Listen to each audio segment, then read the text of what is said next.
morning, everyone. After that jazzy little bop, how's everyone feeling? How's everyone doing? What are your vibes today? My vibes is funky checkerboard intro jazz music. Amazing. That's how perfectly timed then. My vibes are as soon as we went live, Calliope started munching on plastic, but I realized it's actually part of her cat toy. But for a second, I thought I was going to have to wrestle some nonsense out of her mouth. As one does. But how are you? I thought you were going to say she started vomiting. And I was like, oh. Oh, she's already done that this morning. We've taken care of it. Incredible. Yeah, no, I'm good. I wrote 6 pages yesterday. Super happy about that. And gonna try and tonight, not to dox myself live on the internet, but tonight I'm going to be tending John Green's tour because randomly he's in Boulder. Like, what? I don't understand why, but I'm not gonna question. You love John Green though. Yeah. Yeah, I mean, as in how fortuitous, because you love John Green. Okay, sorry. The way it was like you were saying that as if I was saying I didn't want him to be here or something like that. So you love John Green. I'm like, I'm aware that I like him, and I'm not saying I don't. Is that why you're wearing green today? I'm not wearing green. This is mint. This is a blue. Mint is not blue. Mint is not blue. Mint is a blue. Mint is a green. Girly pop. Are you April Fool's fucking me right now? Are you kidding? Are you kidding? It's called mint green, not mint blue. It's green. Mint is green. Mint is okay, you know what? I'll retract. Mint is the bluest of greens. Mint is the bluest of greens. I'll retract. Turquoise. This is blue. This is blue. This is blue. Okay, then this isn't like this is like toothpaste mint, not like mint like like not the mint chocolate chip cookie dough. Nope, not that. Mint chocolate chip is blue. What would you call it, Mars? Anyway, not to start controversy on the internet 3.5 minutes in. I don't have the energy for this. The point is, I was going to say that you look very good today, Ms. Mo, and I love the sweater. You look very cozy. Thank you. And I think you look great. Thank you. I am not going to wear this tonight. I'm going to look up like other people's Instagrams from his events because I see him. He's in his suit every time. I'm like, oh, well, maybe I should dress up. But I do have the Eras Tour John Green shirt where it looks like the Eras Tour poster, but it's all different Pizza Johns. It is my favorite of all the Pizza John shirts I've ever owned. And so I kind of want to wear that. You should wear that. Is it also like, are you going to get it signed? Like, is there going to be like a meet and greet part or like what the vibes are? Like what goes on? The Golden Circle tickets? I have no idea, but I have made a promise to myself and parasocially to John Green that I would never, even in a like controlled scenario where he's agreed to do a meet and greet, I would never approach him in person because he has said, my neighbor's going to the bathroom, I don't know if you can hear it, but he has said time and time again how meeting strangers is highly uncomfortable for him, and I never want to be the cause of discomfort. And so even if there was an element where I could meet him, I would choose not to. So okay, I understand that. Susan says wear the Pizza John shirt, and I agree. I think that would be an excellent choice. Okay, then I might just. Thank you. It's your color. I agree. I think you look great. Also, can we talk about, and granted, I know John Green and I are not even in the same universe of like authordom, but I literally am in talks right now to have an event at the Boulder Bookstore. And granted, he's so big that even though the Boulder Bookstore is technically hosting the event, it's literally, they've rented out a theater in town so enough people can come. So like, obviously, my mom's the same. But like, how fun is that? That like, author vibes, you know? Me and John Green potentially having events at the same, hosted by the same bookstore, if not in the same location. Maybe you should rent the movie theater. I think I'm going to give Adasm a couple years to build up her hype before kind of going on that level of expectation. Although I will say my Boston event, She was busy with people I did not know. Like my Dallas event was packed, but those were all my parents' friends. And I'm so grateful to them because that was the week I made the USA Today bestseller list. And I kind of think they did it. I kind of think they pushed me over the edge. But Boston, literally, I had my cousin and his wife, and then one of one of my oldest best friends was there. And Slowly but steadily over the years, we gathered the file. She's in my acknowledgements. It's fine. It's true. Yeah. It's fine. So I only knew 3 people there outside of Katie and Anne, because Shirley, my mom, left. And Mars. And Mars, of course, Mars was there. But like the rest That's 5 people. Okay, but there were no, that's what I'm saying. Like you knew like literally hardly any people. Like it was me, Mars, like your sister, and like your sister's friend, like just a couple of people, and like it was like when I tell you it was packed, it was fucking packed. It was standing room only with randos who I love people. Every single one of them. I love that for you though.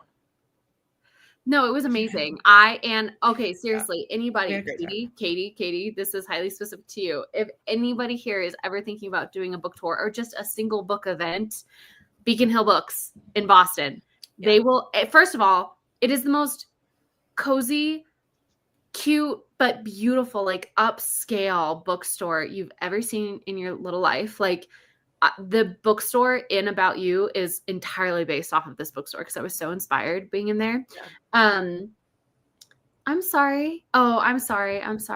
Welcome to our life. I know. This happens all the time. And now Devesha's doing it all the time too. And I see does it that it causes all the time. She will gasp and be like, "Oh my god, what?" And she'll be like, "Damn it, I did a Wallace." And I'm like, "What happened?" Yeah, gasping over the tiniest little things. You know what? It just means I feel everything intensely. Every bit of life is a big moment, and maybe I shouldn't apologize for that. I do apologize for causing distress. But the other thing about Beacon Hill Books is that A, they have a squirrel as the mascot, so done. So cute. And B, they will go to bat for you. They packed that house. They packed that house for me, a nobody author. So anyway, I'm just saying, shout out Beacon Hill. We love Shout out Beacon Hill. They were great, honestly. Signed, sealed, delivered. Gaspers unite. My big flaw is yesterday I went to the mountains and somebody drove me, and on the way back, like anytime, like I saw a bison and I was like, and like, I saw a cool building, I went, ooh, and like, you're driving and somebody's just like gasping and you're like, what? So I felt really bad. She was so nice about it though, but I was like, I'm so sorry. I'm just gonna be quiet now. But the bison was worthy of a gasp. It was super cool. That is gasp worthy. Mm-hmm. Bison are cool. Bison are cool as fuck. Let me tell you that. Mm-hmm. Let's say hello to our friends. Yes, we have some accountability today, by the way. Thank you to Stieg, actually, for the idea for this thumbnail / title, because you said it in your stream yesterday. And I was like, you're coming home with me. What can I say? I'm an ID man. I'm never an executor, but I am an ID man. You are absolutely like the idea man, because it was so good. I was like, oh my God. Because also, of everyone, it's also the end of Q1. If you did not get that from the title, it's the end of Q1. And what is a quarter if not a quarter quell? You know what? It's a quarter quell. Oh, sorry. I'm sorry. I was having an internal conversation. I saw that. You were having, there was another Wallace over here. We're always in. That's the wonderful thing about me. She's crazy, so she's never alone. What was the conversation? Well, so internal Wallace said, "Oh, and this quarter has been such a disaster." And then I went, "You know what though?" And then I finished the thought in my head. No, it hasn't. Even though I haven't accomplished probably the main goal that I set out to do, I got so much done in January that January is like my bangs. January True. is carrying quarter one. Is carrying the weight of everything. Is like really it's the je ne sais quoi this quarter desperately needed. And luckily I front loaded because February and March have been kind of troublesome, but because of how good January was, this quarter is not a wash. And in fact, I think we're going to go into quarter 2 in a strong start. So I love that. Yeah. I'm so glad. Jessica cannot be here, but she wishes us all luck. May the odds be ever in your favor. Thank you, Jessica. Illy, wish you could be here. Oh, I keep getting, sorry, tangent. I keep getting like little snippets, fan-made snippets of Haymitch and like the story and like, you know, just shots with music and it's like the Rachel Zegler song. And I'm just like, oh, you know what? Maybe I need to reread The Hunger Games. I feel like I need to reread The Hunger Games before I read Sunrise on the Reaping. And then I need to read Salad. Yep, Salad of Songbirds and Snakes. Salad of Songbirds. I don't think I'm going to read that one. Oh, interesting. I trust Suzanne with what she's doing. However, I have no desire to be in President Snow's head. I know why she did that, and like I just think it'd be unpleasant for me. And I saw multiple people say that you don't necessarily have to read Ballad to read Sunrise, and that they like didn't read Ballad and they were fine, but obviously read the original trilogy. So I think that's my plan. When I mean, Susan says you can skip Ballad, so I'm inclined to believe Susan. She's not. Oh, Susan said that too. Wow. Okay. Slay. I didn't know she said that. I'll listen to her. Yeah. Hello. But I just like the originals. I might just watch the movie because I do like the Rachel Zegler songs.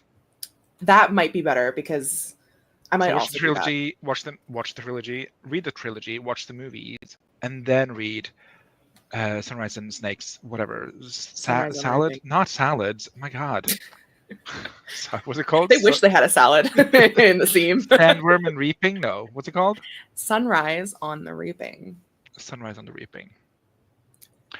One thing about Susan, she knows how to title her books. She really does. She really does. Hello, Nina. Hello, Mars. I will hold you accountable, Nina. Don't you even dare think otherwise. You have no powers here, Nina. You have no power, yeah. Hi, Keiko. Day off today, but sick. Oh, I'm sorry. Cataloging my books with stats. Physical books are done. Ebooks are now on. How many books do you have so far? I love cataloging. Whatever job you could do cataloging in, I would excel at it. A librarian? Mayhaps. But do you catalog a lot of things as a librarian, or just is it a public service announcement? I don't know. I think you do. Ask Grayson. Isn't Grayson going to library school? I thought so. Was that in it? Did I dream that? I've been trying to catch up on newsletters because I recently cleaned out my my original author email, which is writerofscribbles@gmail.com. And I have a whole bunch of newsletters from like a variety of people that I haven't read. So I've been trying to read them. So call in Grayson. Did I make that up, or was that somebody else that I was reading about the other day? Hello, Wendy. Yep, wonky time zones. We're still having timey-wimey shenanigans. So we were an hour later, which works for me because I'm tired.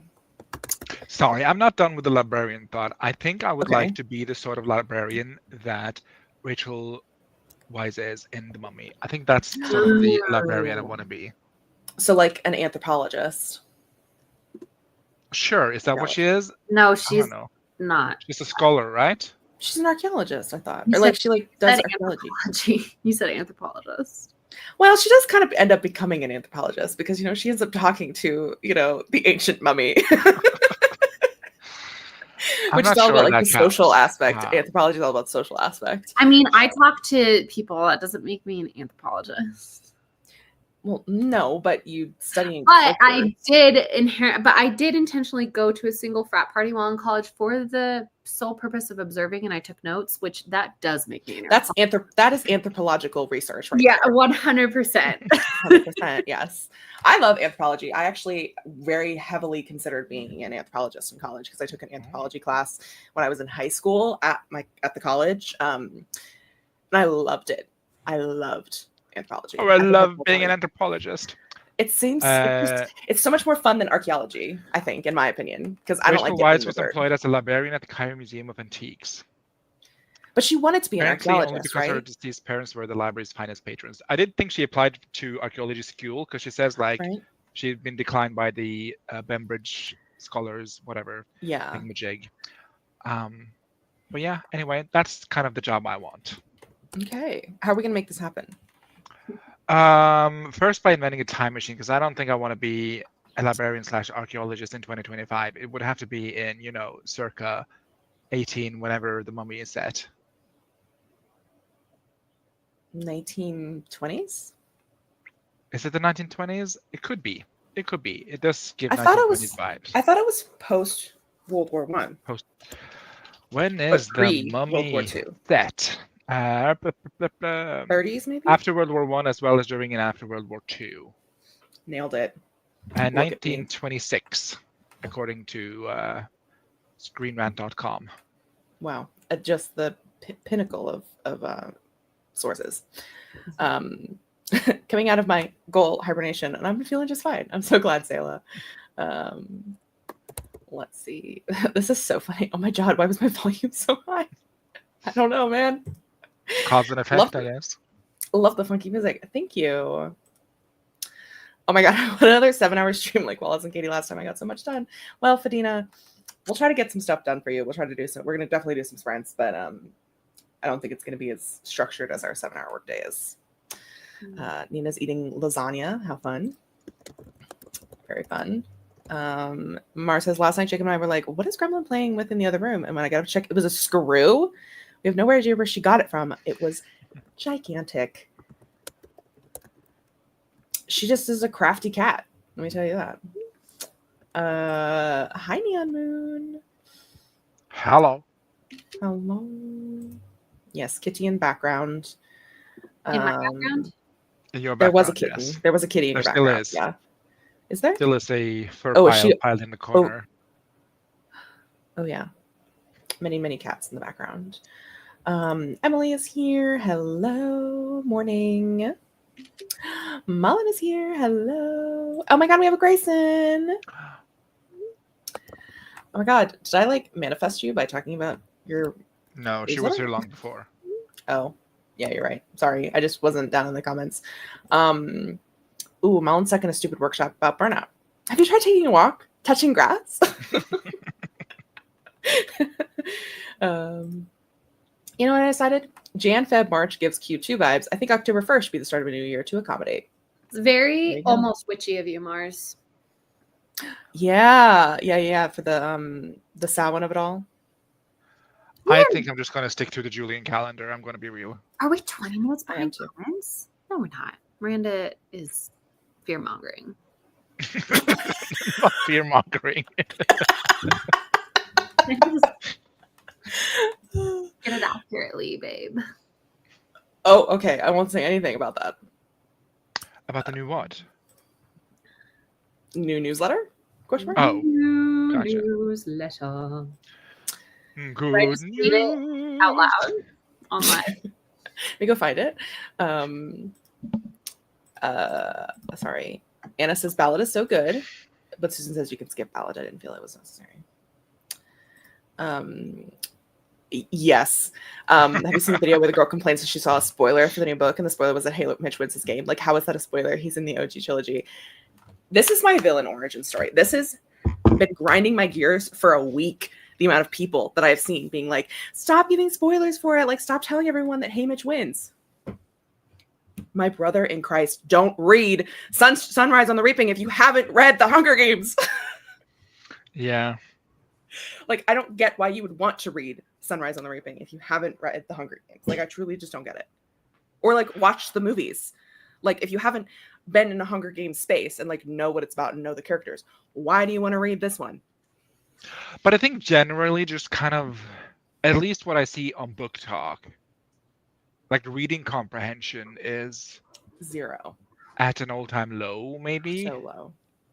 Because I see people talking about, like, it's like, I don't know if I ever told you all this, but there was one review of your book that was like, I don't really like witches. And I'm like, okay, but why are you reading a book about witches? Why are you here? That's amazing. I'm like, then this is obviously not for you, so don't leave a review. Like, why are you here? What are you doing here? What are you doing in my house? Love that. That's hilarious. Yeah, but I just like, okay, you don't like witches, but then don't read a witch book. Like, do you know what I'm saying? It's like people, I don't really like romance, then why are you reading romance novels? And it's not like, like specifically with Wallace's book, even if you don't know it's about witches, even if you don't read the synopsis, the book is called A Dark and Secret Magic. Who does magic? What you can like? Please take the single leap. Well, and like, small, like the very first page is given all that goods, right? So it's like I don't know about you, but I'm the first page reader in a bookstore. Like I'll read the first page to see if I connect with the author's voice. I'll usually read page 99. Fair. And as Miranda says, rage bait is a favorite in the algorithm, so keep that in mind. Yes, which is why I never engaged 100%. With it. Yeah, me neither. But I will like complain about it. You're talking about it. Yes, but I'm not like engaging with the commenting. Comments. Yeah, and like pushing that in the algorithm. Like this is a chitty chat with 27 of our closest friends. How did 27 of you get here? Wait, it was like 13 a minute ago. It's the same vein as those ads with the games, and then they play the game shittily, and you're like, I can do so much better. So you download the game, and I'm like, okay, that's the purpose. I see you. I clocked you. I clocked it. Yeah. Yeah. And that just makes me more anti-downloading anything. Yeah. This is like specifically been making me so angry because it's like you are rage baiting, but also you're stupid. And like you can rage bait about something so much better than that, or something so much like this is just the lowest of low fruit. Like this is rotten fruit that's on the fucking ground. Like pick something else. Anyway. I got paid a lot for it though. So who's stupid? If that's how you're getting paid, it's not worth the money, in my opinion. No, but I totally respect it. I'm not gonna lie. Like I don't like it. I don't respect it. I don't. I think if you're rage baiting stupid shit, I don't respect you. But anyway, not the point. Like I don't like you, but I respect it. There is a part of me that's like, there is something impressive about the kind of people who really are able to realize that the people you interact with on the internet like are not, it's like so outside of your actual social circle. And if there's a way that advertisers are going to pay you like crap tons of money and you just do it because you don't have social anxiety and you don't have an unending desire to be liked, because the idea of someone not liking you, wow, we're getting really personal all of a sudden. The idea of anybody around the world not liking you is like, it feels like an actual threat to your survival. The fact that there are people out there that don't have that and so they can do rage bait, I'm like, wow, what must it be like to live in your head? Yeah. Luckily, I'm too lazy to engage with anything outside of my like social circle. So. Yeah, that's fair. That's true. I'd rather put my energy to people who I care about. I can barely have enough energy to do that, which is distressing to me at times. But and also, I feel like I'm really good at just like if I don't like something or enjoy something, I'll just scroll by. I never stop and comment. Well, and that was, I think we were talking about this on a live, and I don't remember who said this, so apologies if you're here, but they said that actually hitting the not interested button makes them give you more of it, and that the actual thing you should do is close out of the app, because that tells your algorithm, like, I'm not going to be engaging on your platform, and therefore you won't make money off of me when you show me something I don't like. Well, that's a good tip. So I've been trying to do that, because I saw something that... A portmanteau of two different things. So... Am I? Yes. Oh, wow, I'm just putting them together. I'm giving you I'm distilling it. Yeah, the conversation about the saying not interested, that occurred, and you guys were talking about that, and that's when it was me. You always erase me from the narrative, Katie. I was like, I apologize. I don't remember who it was. I'm Mars in this moment. You skipped my comment. That's my strategy. I always log out. So that way it tells the algorithm that this will make me stop engaging. So log out or just like close the app? Like quit the app. Okay. Like fully close it. Like not just like stop going on it, but fully like, Yeah. On your phone. Yeah. Mm-hmm. Yeah. I think I'll start doing that. Thank you for that valuable tip, Wallace. It's really been helping. It also helps with my addiction to social media, because now in my brain, I'm like, okay, I have to turn it off. And then I go do something else that's like more interesting to me, like read a newsletter. Then I just open Instagram on my computer and I go through like the browser version. I mean, you could do that too. But yeah, no, I did. I think that came up because we were talking about something that I'd seen a post that isn't it wasn't negative or anything. It wasn't even like a post that is like, it wasn't bad. It was just like, this is not the content that I want to see on my page. Mm-hmm. And so I think I was complaining to you and you were like, just close the app. And I was like, surprise Pikachu. What do you mean I could just close an app? I know. Catherine, when are you going to be able to talk about the thing that I told you to talk about?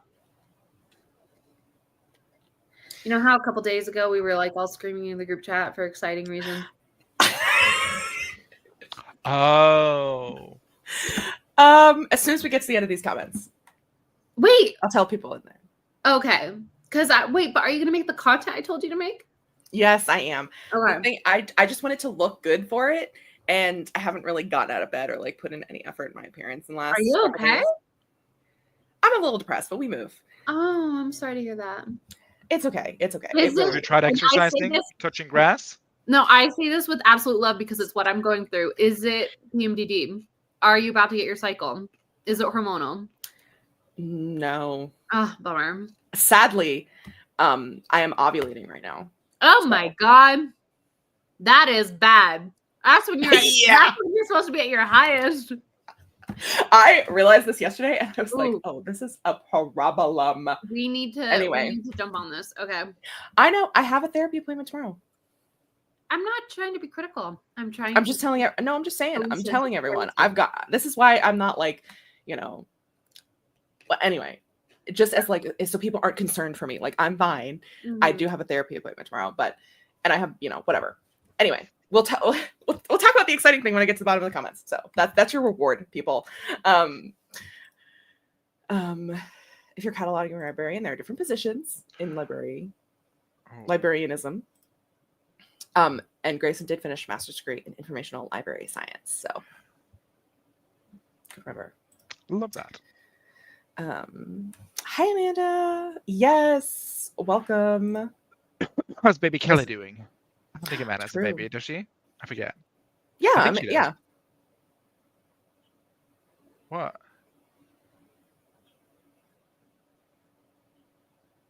Oh, yeah, I know. That's okay. Yeah, I was gonna get to that.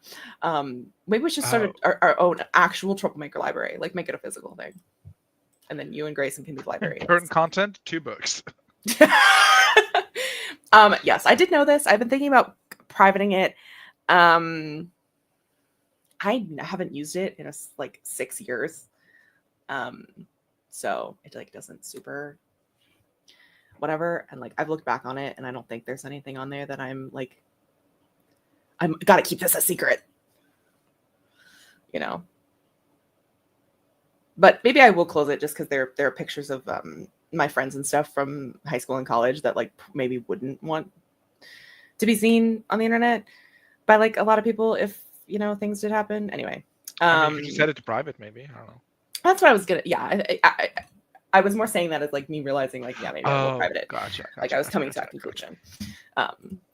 Keiko catalogs in a Google sheet because Excel and I have blood feud for decades. Let me tell you, Keiko, I've cataloged my library in Notion. There you go. Not to do a Wallace Gap, but it's so good. Love it. Oh, the formulas are different in German Google Sheets than the English one. That's interesting. Oh, how fascinating. Lena used to work in a library for years. I do stuff totally different now, but I get the catalog and organize stuff, so close enough. Lots of peopling.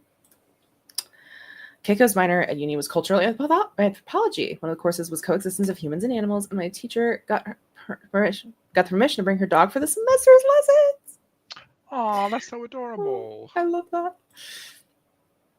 Ooh, I took an anthropology class in college, and the professor was one of those guys who's like, look at how cool I am with every lesson. Dude, why are you trying to impress a bunch of 20-year-olds? Yeah, I had an economics teacher like that, which is arguably worse. Oh, okay. Sorry. Bye, Grayson. Oh, Grayson's leaving us already? Oh my God. Bye, Happy shoe selling. By the seashore. Grayson by the seaside? By the seashore? By the seaside, I think you could say. Oh, Grayson sells shoes by the seaside? Yeah, engagement farming. It's like that one person that said they love everything about my book except the genre. And I was like, thanks, I guess. But why would you pick it up if you don't like dark academia or mysteries? Yeah. That's such a good question. Don't know how to relate things not made or curated specifically for them. Yeah. Fidina also reads the first page. Me too. Yeah. It's a good reminder of like, the internet sorry. is. I reserve my right to judge a society based on a few samples, Miranda. That is your right. I'm not beneath this. Yeah, the algorithm. Oh, okay. Right. There were some spoilers about the movie Les Mis.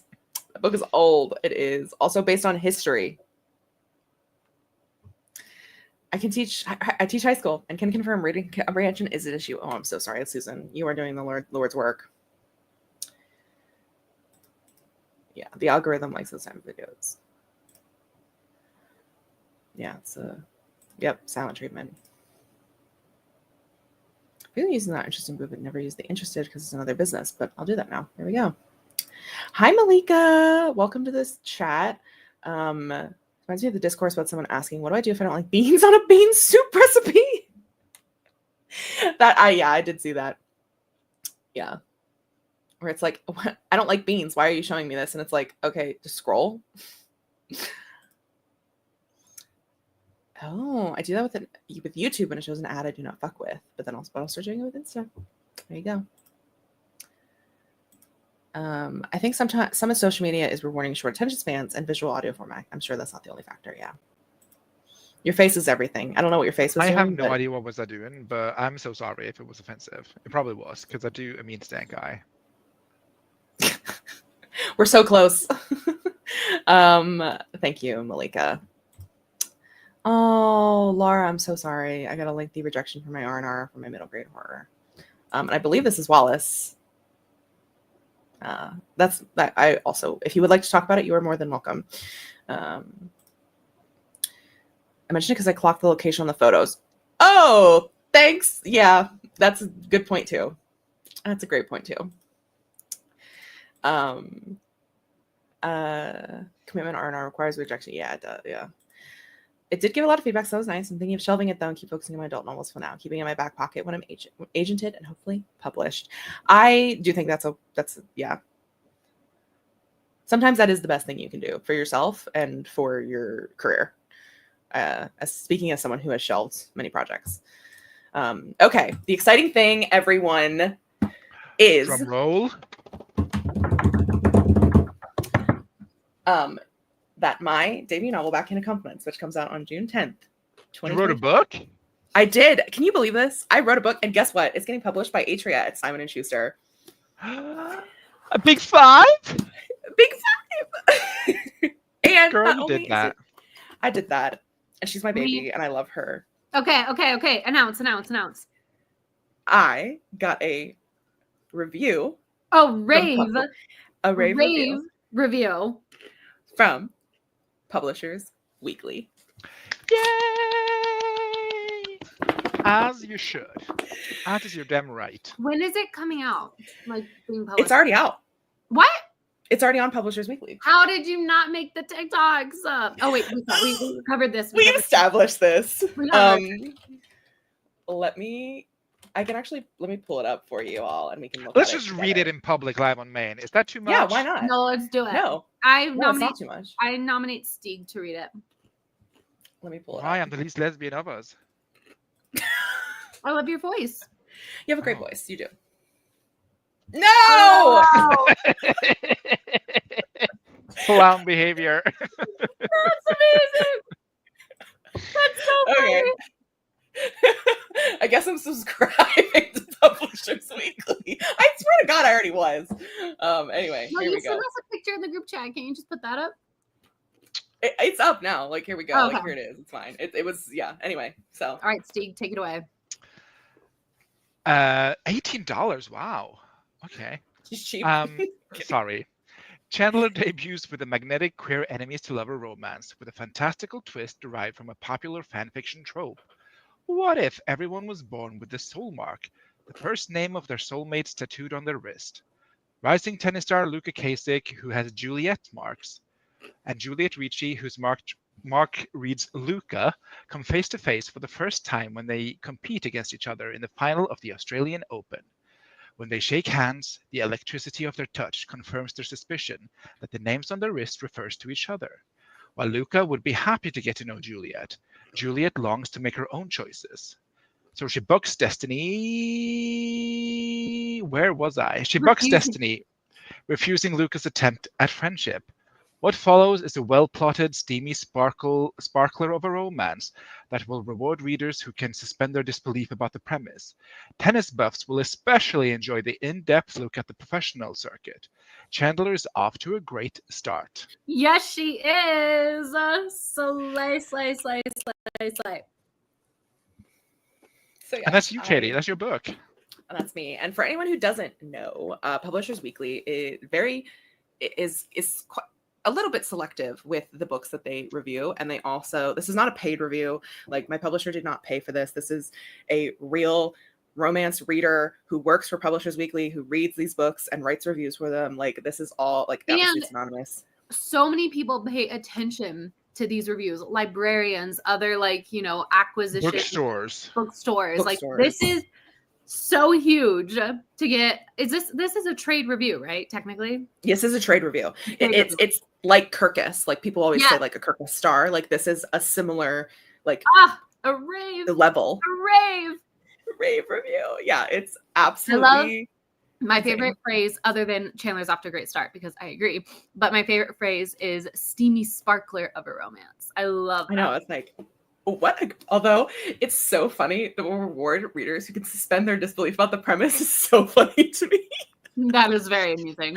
I'm like, I know it is 100% fair. No, I think this is such a great review. I'm like, it's absolutely incredible that my book is fucking trade reviewed by fucking Publishers fucking Weekly. Incredible. Publishers fucking Weekly. What do you mean? Anyway, I'm gonna be posting about it on. I'm gonna make a TikTok /reel, and then also make a Instagram post about it. This one, Katie, is for you. Oh. What is the system? Your Jod approves.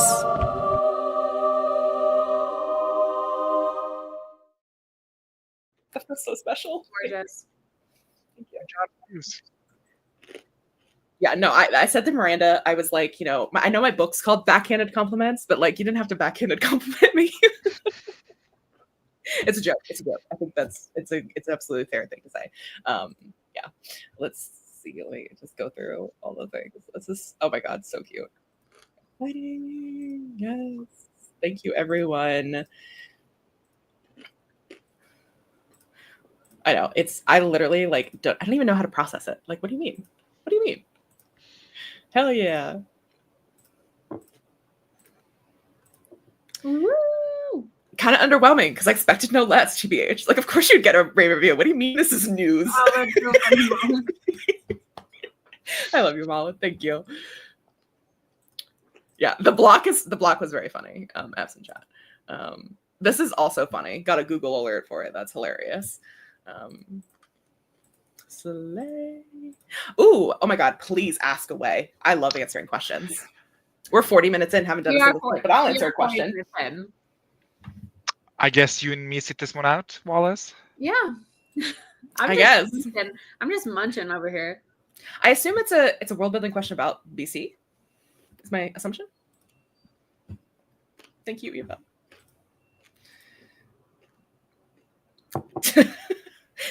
Or maybe I can just don't want to hear good writing, but probably psychic. I think it's psychic. Yeah, suspension of disbelief. Some readers hate a speculative element. They're wrong, by the way. No, I don't think they're wrong. I just think that they're, I think art is subjective. Some people are fine with soul marks, and some people ain't. Some people would be bothered by that and not like it, and that's totally their prerogative. Like, that's and then there are going to be people who love it for that reason. Like, there's two sides of the spectrum, for sure. This is so real, Amanda. I want to write a book so bad, except for the writing. Yeah. Especially I got in a contemporary romance. Yeah, it's definitely was something before, even before I was even thinking about querying this book. It was something I considered whether I wanted to take it out or not. That was definitely a conversation we had many, many times. And also what curate, like I was, which was interesting. Oh my God, Lizzie's comment is sending me what?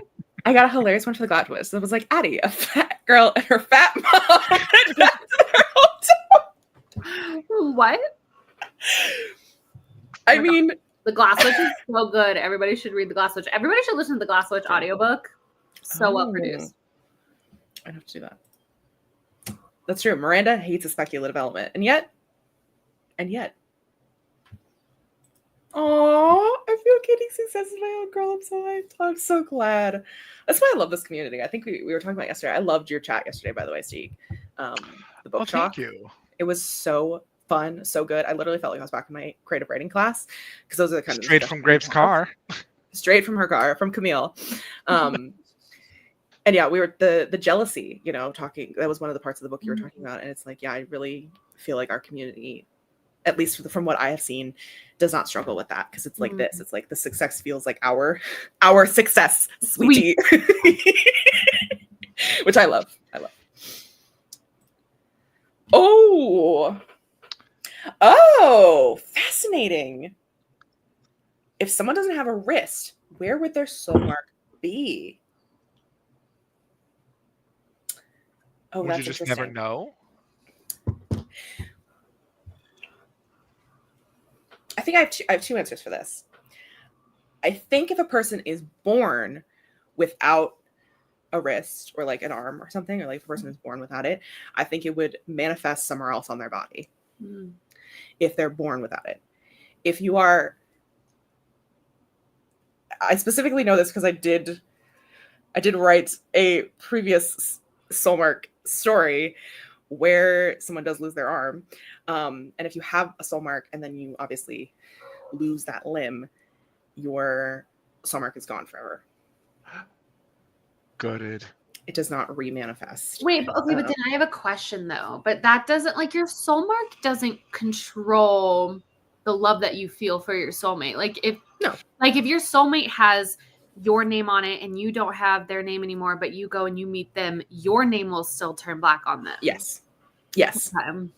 Correct. And also I'd like to say that this is not canon because I haven't written this, but like this is my current iteration of what I think it would be, by the way. Like this could change in the future.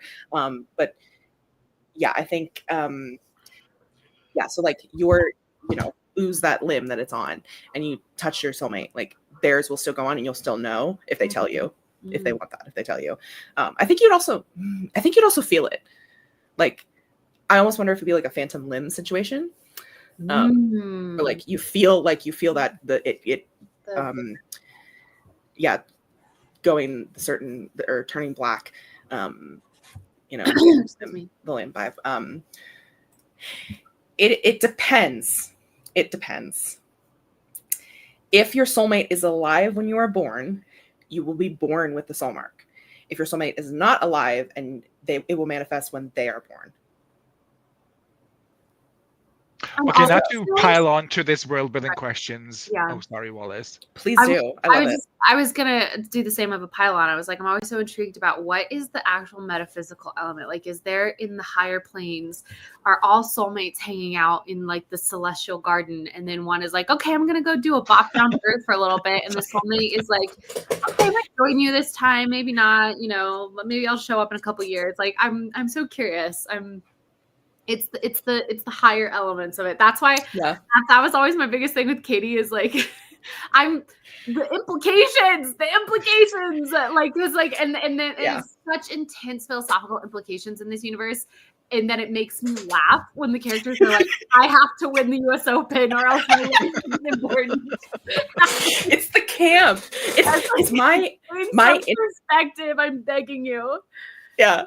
Well, because my interest, just to be totally transparent, my interest is not really the actual like how does it work on like a actual magical system basis.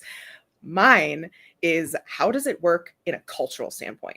Like, how do we culturally do this? Like, how does culturally this affect people? How would different things work? You know, in that regard, I'm not really super interested in exploring it world building wise, like from a, like, you know, is there a angel up in fucking heaven or something who's like dictating who gets a thing and who doesn't, like whatever. Like the actual like magical aspect of it is not what's interesting to me. I like talking about it. Oh, Eva. Oh, Eva. That's not true. Nope. Sometimes. No. Sometimes you got a storm coming. Honey, you've got a big storm coming. I love how Mars jumps in with this. That's so great. Everybody knows your business, Katie. That's so funny. I love it. No, I love it. Go ahead, yeah. The people wonders, Katie, and the people is I. Like, what if... So, like, if you're born with a name on your wrist, the other person is already born. Like, what if that person changes their gender and their name? Does the name change? She's thought about it. She's thought about it. I have. Also, we are trans inclusive like, in this universe. What's the limitations? Could, like, say I'm born with a name, and then that person is, like, you know, 50 years older than me. Does that happen? It does. Basically, I'm like, what dictates this?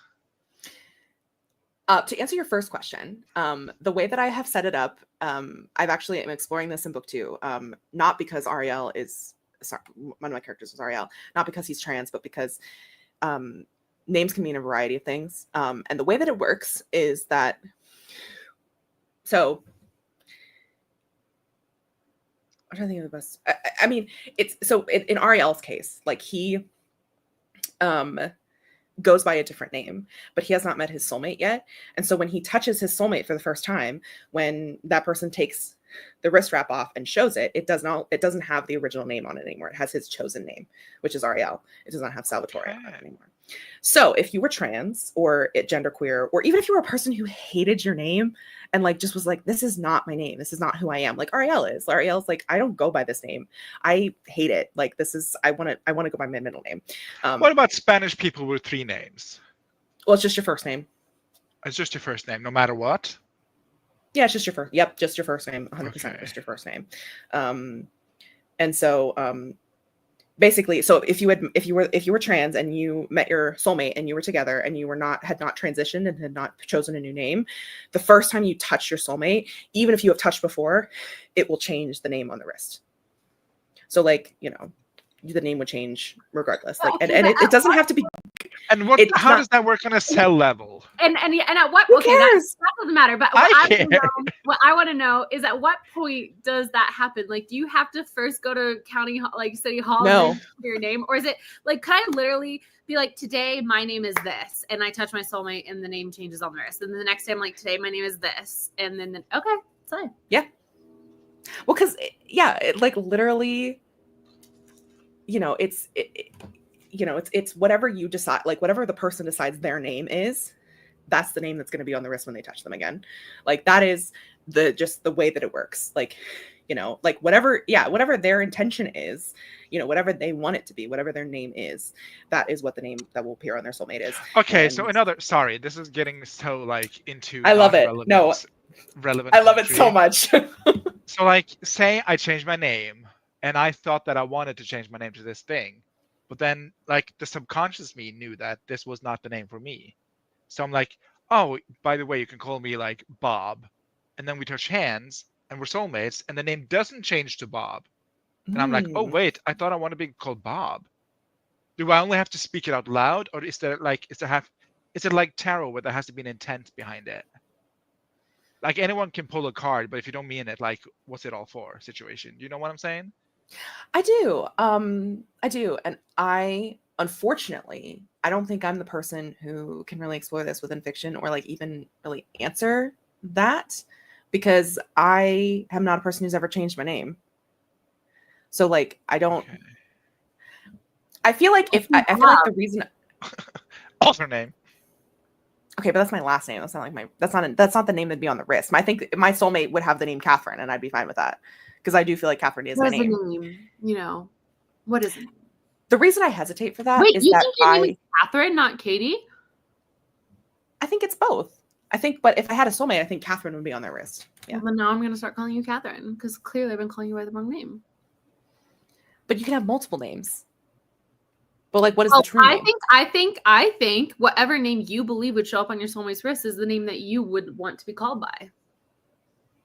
Well, can I want to be called by multiple things? Because like, I also like being called Katya. That's not my name. Okay, good. Or Katie Ann, which is not my middle name, which is my middle Katrina. name.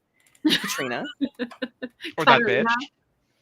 Katarina, that bitch. Yeah, like there's so many ways that names are expressed that I think it would come down to very individual, intentions, very intentional, internal things. And I don't think I'd ever write about that because I think it'd be difficult. And I would fear accidentally writing something that is unintentionally like transphobic in a way of like, oh, you're not actually caring about that's not actually your name. Like it's still your original name. Like, that it feels a little dead namey. I mean, I guess at the end of the day, it's night and, it's not that deep. But it also is that deep because I feel like that's, You're right, Paul. Are you okay? But also the devastation of being born with the name Greg on your wrist. With at the end of the day, it's night. That made me laugh. I mean, that's just a fact. But like the devastation of being born with the name Greg on your wrist, I don't know. Yeah, I mean, it's a fascinating subject that I like talking about. But yeah, and does everyone get a soul name? Can there be people born without a soul name on the wrist? I mean, that just means there sure can be. Born. But what if you never get a name? I mean, I know that's not to dig too deep in this because I know the answer, but I mean, how sad would that be? I mean, it would be sad, and I also live your life like the rest of us. None of us have names, Steve. It'd just be living this life. I mean, yes, but you would be living this life in a universe where soulmates exist, and I think that'd be devastating. Yeah, and I think to some extent it is, and that's what's going to be really interesting when I do write. Or it could be liberating. I guess what kind of person you are. Yeah, I would be. I think it could be both. I think it can be both. Well, because there's also something that I'm exploring within the books, not so much with BC. By my book comes out June 10th. Bye, Miranda. Have fun at work. Love you, Miranda. Illy. But is platonic soulmates. And the fact that there's many, many, many different kinds of love and many, many different kinds of loving people and types of soulmates. And your soulmate doesn't necessarily have to be the person that you are romantically involved with and you want to have sex with. Like your soulmate can be your best friend. I inherently totally agree with you, but I also acknowledge that if that happened to me, that my soulmate just ended up being my best friend, I'd be pissed off. I'd be like, absolutely not. No. Oh.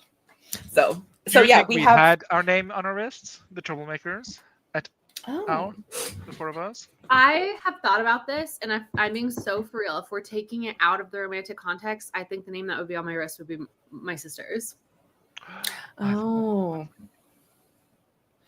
Yeah. Because I think that's oh my god, I'm gonna start crying. Which would be last night, so Allie Gaines out of Glines, I don't know if you guys know that she was a beauty guru, but her sister passed away a month ago unexpectedly, and she made a video kind of memorializing her yesterday, and I watched the whole thing. And the whole time I'm watching it, the stuff that she is saying is exactly the way that I feel about my sister, and it wrecked me. I cannot even understand how she's even functional right now. Anyway, sorry. That's that's on my mind today. Ugh. Awful. Yeah, that's intense. Not to bring the mood down. Sorry. I'm like, okay, I have no further questions. No further questions, Your Honor. Yeah. People rest his case. No, I agree with this, Fadina. That's how I feel about with this specific, because I think in the context that I am writing this, it is not a fantasy focused book, it's a romance focused book. And so I have the parameters obviously that I've thought of and the things that will that create the conflict and the plots of the books, but I'm not necessarily interested in how it works outside of that. But I am interested. This is the anthropologist in me, the pseudo anthropologist is like, I'm interested in the culture and how it affects culture. I'm an observer. I'm an observer. The whimsy. He killed that little impulse. That's me, and it's a problem. But this is yeah. The books are for we readers. must Yeah, move, as the late great Miranda says. Yes, this is also something that I have played with in my brain. Can your soul mark be of someone else and your name is not their soul mark, but they have matching soul marks with someone else? I have considered this. It's not currently something. Do not do this game. That is too evil. That is too happy. No. It's called polyamory. It's called a different function of polyamory. It's called it's the open knot. I'm not writing it. I'm not writing. I don't have characters for this yet, but I'm taking this one personally because this would happen to me. This would be my punishment. I also think this is fascinating. I think it depends on, because this is not actually like on page or like in a perspective, but there is an American woman, or I say American because a Western woman who has a Chinese soulmate, and so this is something that I've thought about with them, and I think ultimately it still comes down to like which name does the person ultimately connect the most with, which they feel like is their name that would end up on the wrist. I don't know what was cute, but no. So what about names in other languages? Like, what if you're born with a bunch of Cyrillic letters on your arm? Is that how that works? Yep. That American, one of the American players, she has Chinese characters on her arm. Okay. Yep. So if it's in a different language, like whatever their name is in that language, unless they change it, like, and they're like, okay, my name is. I mean, language, yeah, but like a different alphabet. I'm thinking. Yep, different alphabet. Okay. The people rest this case again. Thank you. I want to write this so bad, by the way. I am so. It's giving Jacob and Renesmee. I'm so sorry. I want to write this so bad. My little toy boy or whatever it was. No, it's not that. Toy baby. It was giving that. No. Yeah. Oh God. I don't even think we can get into that. But rest assured, age gap girlies. I've been thinking about it. I got just get arrested, or am she sure did. Okay. She sure did. Oh, this is so funny. It could be some fun story for someone to write where they're looking for their new name and keep touching their soulmate to see if it changes so they know it's right. Oh, that would be cute. You feel free to write that fan fiction, Wendy. That's the thing. I don't own the soulmate trope. I did not come up with this. That's why I literally credit them in my acknowledgements. Wait, who came up with it? This is also cute. I don't know. I tried to look it up, and it just looks like it very much came from, the fanfiction.net days back in the early 2000s. And so a lot of that stuff, obviously, fanfic.net was malicious with taking down specifically queer content at a certain point. So a lot of it has been taken. And so there's no, I could not find a trace back to a specific person that came up with the soulmate trope. Like in fan fiction in the way that we'd see it now. Yeah. I know. I love a best friend. Headcanon is that Renesmee is queer and Jacob ends up being a platonic brother. Fun. I love this. I love my husband, but my best friend was there for me. Name my daughter after the Loch Ness monster. Sorry, I had to get it out. This is also interesting. Your child being, yeah. I mean, I guess there's some beauty in having your child as a soul mark, but damn, I would be disappointed. That would be wild, especially if you have more than one child. Guess who the favorite is?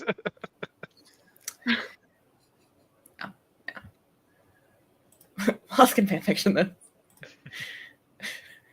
Oh, that's amazing about that little character. I don't know which one you're talking about, but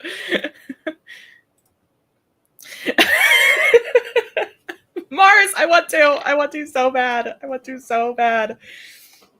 I have like literally developed like 4 other like different books that I would love to write.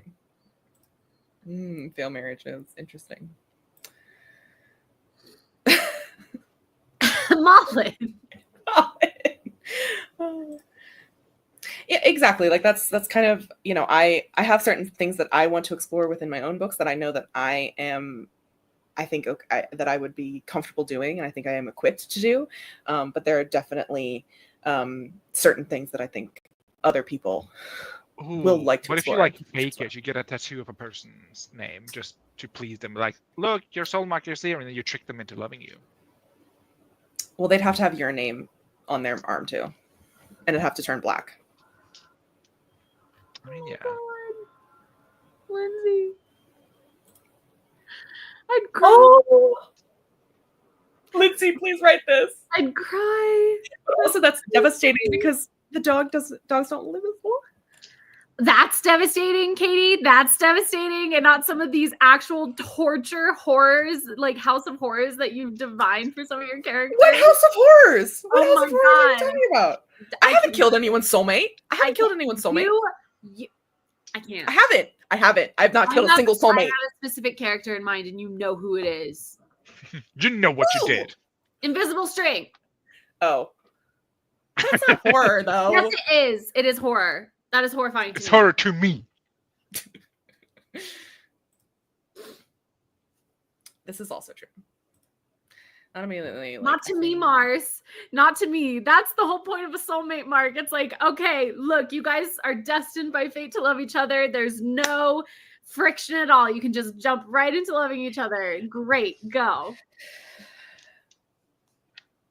This is exactly this is what it is. And like especially because the thing is your soul mark appears when they're born. So if you know when their birthday is before you touch them, like, so if it's like a family, like not even a family friend, but like you meet them and they're like a kiddo, like they're 15, you know, and you're like, run away.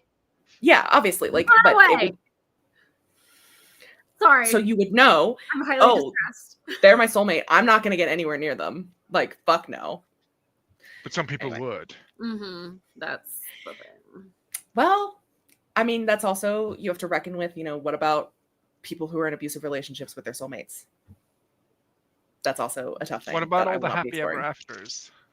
Which is what I'll be writing. This is where the friction is between me and Katie, because I am like, in my naivete, I'm like, an abusive relationship between soulmates is not possible, right? We just have different definitions of what a soulmate is. Yeah. Like, I'm kind of thinking Katie's soulmates aren't even soulmates. It's just the universe being like, maybe, like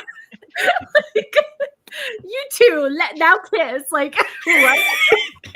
And that person is me. No, actually, no. So true. Yeah, this is very sad. Oh. Yeah, Timer is very fascinating. Is that the one with Justin Timberlake? No, that's because that was not very special. That was so dumb. No, and Amanda Seyfried, that's a different one. Also, Cillian Murphy randomly is in that Justin Timberlake movie. It's about countdown time. It's something on the wrist. So, yet it's fine. And I just got an email for a job I applied to. I feel that the job is now canceled. Oh my god, I'm so sorry, Laura. Sorry, Laura. Me, currently writing a soulmate incarnation book where the soulmate is already gone into the next life. Do not send to Wallace. Got it. Yep. Know your beta readers. It's true. Oh, I've never seen this. I love that episode. Also, like, try not to think about it too hard because the implications are terrifying, but love that episode. Love that episode. Kill the DJ. You've never seen Kill the DJ? I've never seen an episode of Black Mirror. I don't think it'd be for me. I don't know how it's for you. I saw the first episode of the first season. I'm like, he's doing a pig. I'm out. Kill the DJ. I recommend to both of you. Also, the apartment I want is going to be available. Yay! Wow! Nice.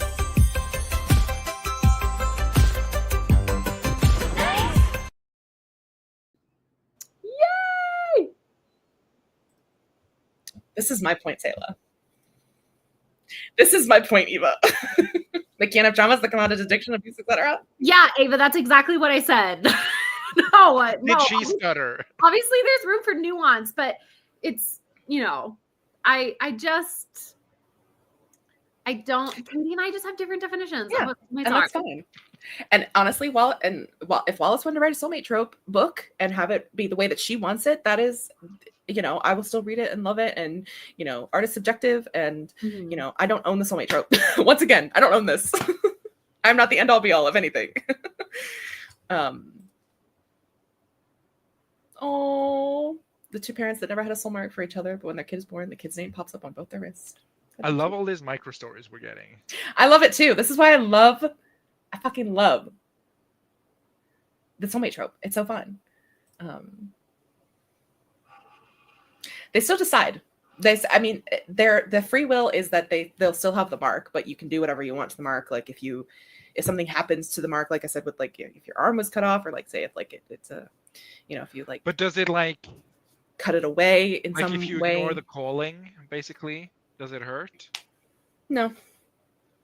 So it's just like literally, it could have been a piece of paper. Yeah, that's what I'm saying. Like, there are magical mechanics to like it feels good to be with your soulmate. Like touching them feels extra good. Like they can heal you certain aspects of it. This interaction is so funny to me. Like, how much longer this should be going? We're gonna say Craig haven't even sprinted yet. Look, we have a lot to talk about. Look. Someone asked me a question about your book. About my book, baby, that I love. That's so funny. I mean, yeah, it could have been. Pretty much. I mean, yeah, essentially, that's what it could have been. But anyway, that's the way I wrote it. So if you want to write it differently, like I said, you are more, because there's other ways you could do it. Because I've written soulmate AUs in the past where like they've had like a symbol or something that's like related to the person that they end up with. And they have the same symbol, like, so that when they touch that's how they know. It's like they have the same like symbol or like piece of art or something on their body. Yeah, the first 40 minutes, and then it's free for all. No. I need to get writing done, so we have to sprint. Yes. I'm not feeling it now. Now I just want to. And also, we have an announcement to make. What? We do? Another? Oh, it's about the thing you and Steve are doing, I think. Oh, okay. Is that right? Yeah. Okay, cool. Okay. I was like, actually, we're with a child. Just yep. Yep. Surprise pregnancy. Real. Oh my god. Writing my short stories and reading art back at a couple minutes. I hope you like it. Hope I didn't hype. I don't think this hyped it up at all, but there you go. You have not. No, it's not gonna be extra. I don't know if it's gonna be extra long, but anyway, we're gonna do a sprinty sprint. We're gonna do, I think, a 35 using Mullen's new timer because I love her timer. Yeah. Let's see. Congratulations. It is, in fact, a slice of lasagna. Oh. What? I don't know what that means. Me neither. That went over my head. I'm pregnant with a slice of lasagna. Oh, a slice of lasagna. I heard a slice of lasagna, and I was like, is this a Slisa joke? Like, is this a Liza Minnelli joke? Nelly? I also thought you're pregnant with Eliza Minnelli, but she's lasagna. Someone make that. Someone make that, please. Why was that your thought? That makes no sense. I don't know. My brain is like Eliza Minnelli, but she's lasagna. I mean, I guess that also says a little something about me. If you can jump to those conclusions. You're like, yeah, that tracks with Steve. Whatever, we move. I mean, it kind of does. All right, let's lasagna. Okay, there we go. Doing a little plain 35 minutes. Good luck, everyone. See you later. Don't fuck it up.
All right, that's the end of our first sprint. LOL.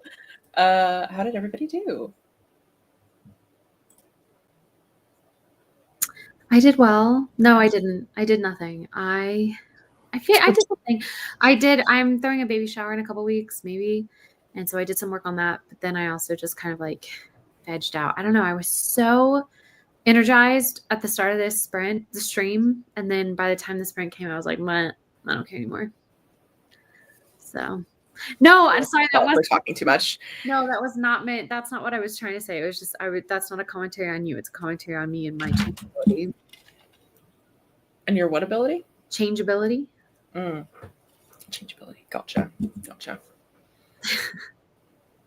Looks like we're having some technical difficulties over in this area of the woods.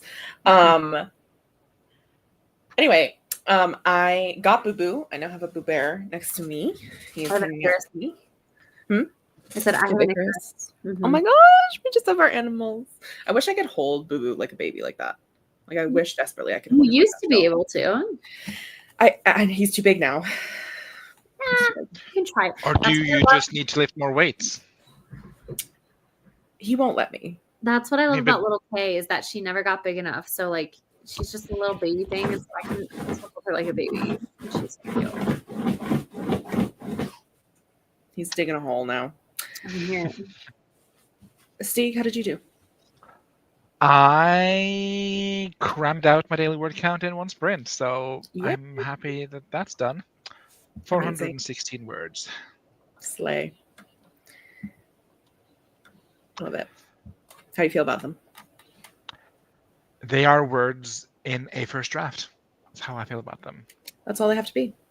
That's all they have to be. This is the all is lost beat. So we're getting there. We're getting somewhere.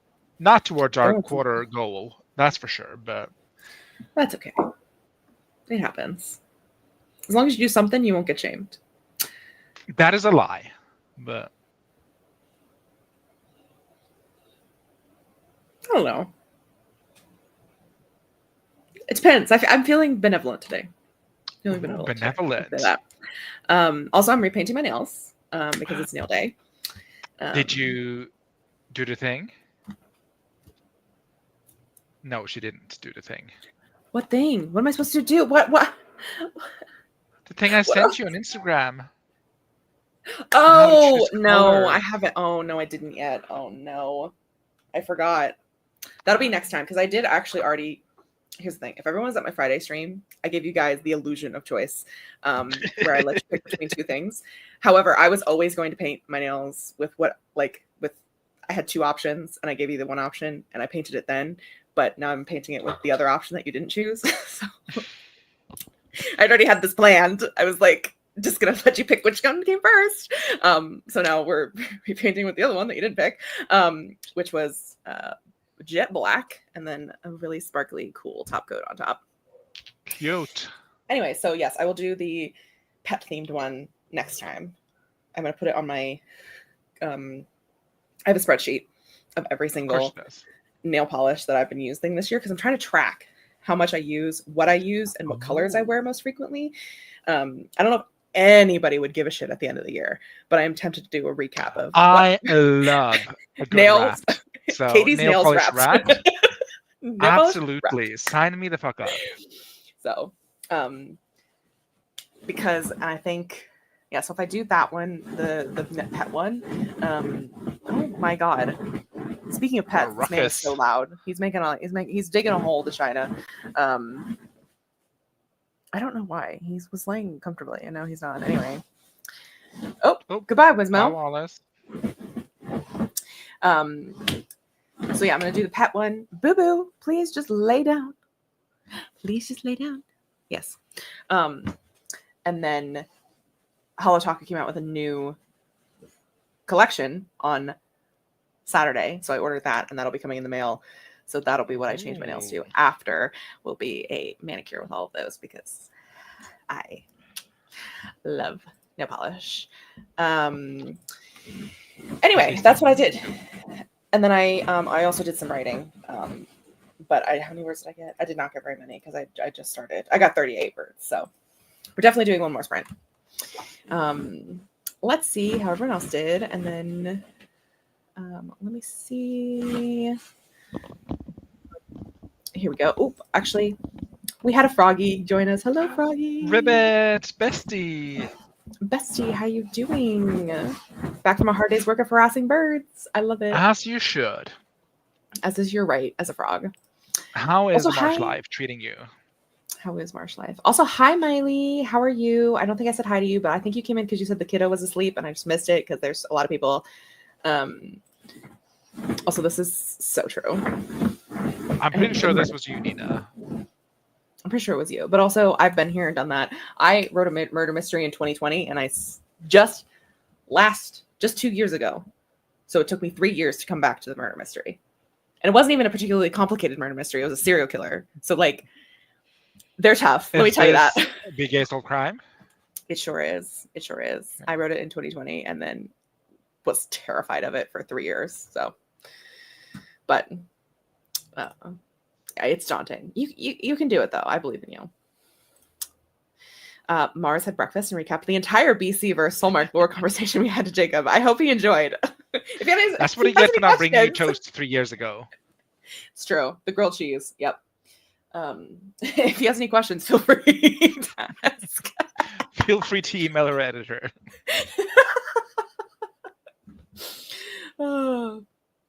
Miley wrote 299 words, made tea, and updated the spreadsheet. Incredible. Love that for you. Love that. Oh, Wendy sourdough bread. Oh. Yum. Can I come over, Wendy? I love sourdough. Gay's got perfume in the mail. Ooh, what perfume? What do you smell like? Hi, Elaine. Joined during the sprint, did some admin stuff. Glad to see you're here. How you doing? Neon Moon got 400 just words of plot work. Wallace isn't here, but maybe she's listening in the depths of the ocean. I don't know why I was saying that. Anyway, once you know, like, you think of your Icarus as Icky, because my friend Marissa has a cat called Icarus that she calls Icky. Icky, that's so cute, actually, as like a cat nickname.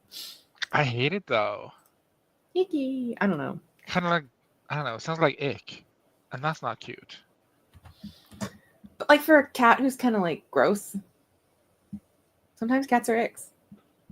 Sometimes they're icky. Sometimes people are icky. I don't know. Not for me, but then everything does not have to be for me, and I accept that. As we've learned. Yeah. Malika baked some biscuits. Oh, that sounds delicious. I had some biscuits last night. Slay, Malika. Absolute incredible. Oh, now I want a biscuit so bad. We had biscuits last night and they were delicious. I love biscuits. Just got killed it on that sprint. 941 words that sprint. Oh, putting me at 1,878 for the 2 sprints. Author is putting in work.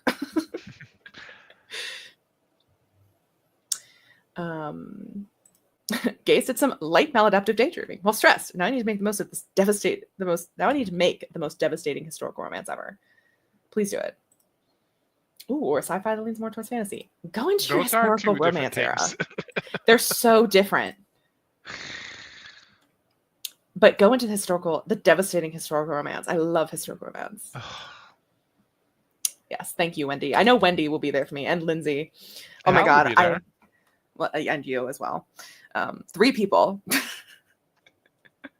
I just order time after time because it's funny. Me and Lindsay have very different nail aesthetics. Lindsay's very like soft pastels and like neutrals and light and brights, and Catherine Ann is not. She likes black noir. Likes black noir. She likes weird polishes. She I likes think it's polishes funny because isn't noir just black? So it's just literally black. I don't know. Yeah. I love the dark colors. I love weird colors. Give me a color that's ugly. I'll put it on my nails. I don't care. But I did order time after time because the other thing I love is a green, and time after time is a green, and I love green. You love a green. I'm a slut for a green, as you can see from the background. Is the illusion of choice if you did the one we choose? Maybe. I don't know. Guys, my subgenre chart looks like a whole mess. That's okay. As long as you can understand it. Holotalk comes out with a collection every single month. I hate to tell you this. Every month there's a new collection. Every month? Once a month, and the collections are not always. How really are there big. that many colors? There just are. Well, they do a lot of like different like specialty specialty formulas, so they're not all like just like a solid color. Like they do like cool like different flakes in it and like different toppers and stuff like that. Gotcha. So they do a lot of cool stuff. I did get the whole ocean collection because I'm like, this is my shit. It looks so good. Anyway, y'all will see that in like 2 weeks or like a week and a half. Susan worked on a Drabble, decided the theme is not working for me, and deleted everything. Oh, I'm sorry. Hopefully you get it figured out. If you need help, let us know. Well, Lisa Mo's going to haunt the comments. She's ghost wallacing it up today. Where the hell you been, Loca? You can do it, Wendy. You can do it. Okay, here we go. Currently got a tester of Grelon Aqua Allegoria Neuralia Vetiver. Not a fan, I fear. That the dry down is divinely. I don't think I've ever seen that word before. Cipher-like? Schiffer? What's this word mean? Chipper? Oh, it's characterized by a warm. It's a scent kind of word. It means warm, dry, and mossy. Ooh. Notes of bergamot, oak moss, and laudanum. Gaze everywhere, the author. The author. I'm like, I'm just gonna quickly start this comment so I can write that word down in my notebook. I used, what word did I use? What was it? Let me go back. I used a word. I'm like, I do not know that I knew this word. Okay. Acrid smell, and I was like, ooh, he's feeling like a writer today. Yeah. Oh, I like that. My brain always puts it to makes it acid in my brain. Oh, that makes sense. Whenever I read it, I know it's acrid, but like my brain is like acid, but it's like a bad smell, right? Yeah. I think. Yeah, some like, I think it means like pungent. I should know this. Pungent. Unpleasantly bitter or pungent. Okay. Yeah. And in the sentence I used it was a sharp, acrid smell broke through the confusion of his thoughts. Ooh, oh, I love that. He sniffed the air and his heart skipped a beat. Get up! He shouted. Oh no. It wasn't a smolder. It was smoke. Oh my god, something's on fire. They'd just been smoke bombed out of their camp by the villain. Oh, that's Thick sulphurous smoke swirled out from the bomb as the others jolted upright, and so on and so forth. And scene. And scene. Jacob was asking questions, was animatedly involved in the conversation, but then Athena was like, I can tell why you and your friends are into this, but the whole concept is wild. It's giving, that's nice, sweetie. And then just walked away. I think this is so funny. That's so funny, Mars. You need to tell Jacob that we think he's hilarious in this. That was so funny. I guess it's funny for a guy. Yeah, he's funny for a guy. Froggy said, the marsh life treated me very well this week. Though last week, I fell into a really polluted river, which was not fun. Ooh, did you grow special skills like Catwoman? Did you grow an extra ear on the back of your neck?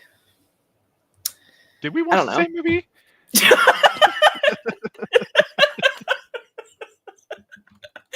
Evidently not.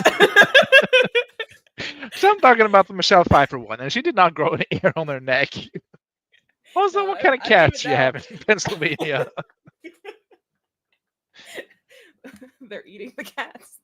They're eating the dogs. They're eating the cats. Eating the dogs. Froggy's getting a lot of baby birds. I'll put a photo in the Discord. They're really winkly looking. Oh. Yeah, baby birds are so ugly. They are, but I also think they're so ugly. They're cute. The biscuits were frozen, and I just popped them in. But still, which is, you're right. I mean, work smarter, not harder. Oh, Wallace, what'd you get? Wallace, you have to tell me every color you got, please. I know. One day, Lindsay, I'll get you there. I'll get you there. They're very pretty. I love Holo Taco. I love having adult money. If I ever do this, y'all, I can't read. If I ever give do y'all this, if I ever do give y'all this, There you go. I will make a generic woman looking back at airplane cover, even though it's not a World War romance. That'd be so funny. Okay, my card had over $300 of nail polish in it. I scaled it back, but not by much. Let's get back to what? The vibe. I don't do many true pastels right now. I know, but I still curse them for it. Yeah, Carlo talk about doing a launch every month. I am trying to be more adventurous with it by pairing them with dark colors. A super long phone call from Wick. World International Community. Nope, From I don't know. Humankind? Interrogating about my diet and screen time has been intimidating. On the bright side, free groceries. Okay. There you go. Wait, it was mermaid themed? Double damn. The Women, Infants, and Children program. Okay. Okay. That makes more sense. Well, I'm glad that you got free groceries. I know we're anti-AI for writing, but I wish there was one that would convert my past tense novel to present tense. I mean, there is a motor that will do that for you, Grape, and it is your brain. Yeah, unfortunately. I'm like, that's going on good words list. Yeah, I'm gonna start using that because I never know how to describe how people smell, and I want to describe how people smell because I love it when people describe how people smell in romance books. I'm like, let me know what you smell like, please. Not accurate though. Not accurate. Or maybe accurate. Depends on the novel. But a man that smells like Cypherish, I'd like to climb that tree, please. Yeah, I'd like to climb that mossy pole. Sorry, I'll stop. Gaze is doing the same thing. Those people have descriptions down to a science. I know, that's what I do. I'll literally go on, I think it's called Scentbird or something. It's like this place that like does like sample sizes basically, and it'll send you of like popular fragrances, but they have like a filter system. So I'll be like, oh, I want a one that's like smoky, but like for the daytime, and it's like masculine vibes and like whatever their things are, and then it'll like spit out a bunch of them at me, and then I'll go and I'll look at their the way they describe it, and then I'll like pluck words to use for myself. I'm just so boring that I describe I don't know if I should say that aloud, but in Norwegia our alcohol is monopolized by like an institution. So when you buy something, you have to go to this it's a liquor store, but it's like monopolized. So you can't buy anything over certain percentages in other places than this liquor store. There's government sanctioned liquor store basically. Wow. And they have a website, and on the website you can kind of look up the different liquors. So I look up something like that my character will smell like Contour or something. I look up Contour, and there'd be like a description of like what this tastes like, and I'm just like, I'll pluck that as a description because like, yeah, this specific whiskey, my love interest smell like this, and sometimes good, sometimes shit. Yeah, but I love that. That's one of my hot tip is to go for wine descriptions and write love interest with a scent of what's that? With a bouquet of roses or bouquet of whatever. Ooh. I forget the wine term, but I love that. Oh, I really like that. Especially, now that's making me think because I have a character in like actually, who's how do you say it? Sommelier? Like he does wine tasting for a profession, and like, it'd be fun to use those descriptions like specifically because he's related to wine. Like for him, like that'd be cool. Yeah, I think. I like that. Oh, look at us talking about writing. 5 years in. Wow. Where are they now? Maybe our characters smell like liquor. Here's how you do that. I think this is funny. I can't tell him you think he's funny because then he'll start thinking that he's funny. Well, thank God he doesn't watch the stream. Oh, no superpowers yet for me, but everyone was so disgusted they let me have first turn in the shower when we got back. No, that's a life hack. What a treat. Also first turn in the shower. I don't know why. That's funny. Ooh. There we go. Just some butter, syrup, and grape jam. There you go. Ooh. let's see. Oh, it just like, okay, sorry. My whole stream here just like glitched for a second. Wallace got Cloud9, Beach Please, Sweet Tooth, Time Skipping Tunes, Wild Child, and Guard. I don't think I have a single one of the ones that you just mentioned because they're all pastel-y. Oh, realized I didn't want. I went there to buy one deep open one, realized I didn't want it, and then almost purchased $100. Absolutely. Oh, my computer's gonna die. It's okay. We'll go into a sprint. In the arms. There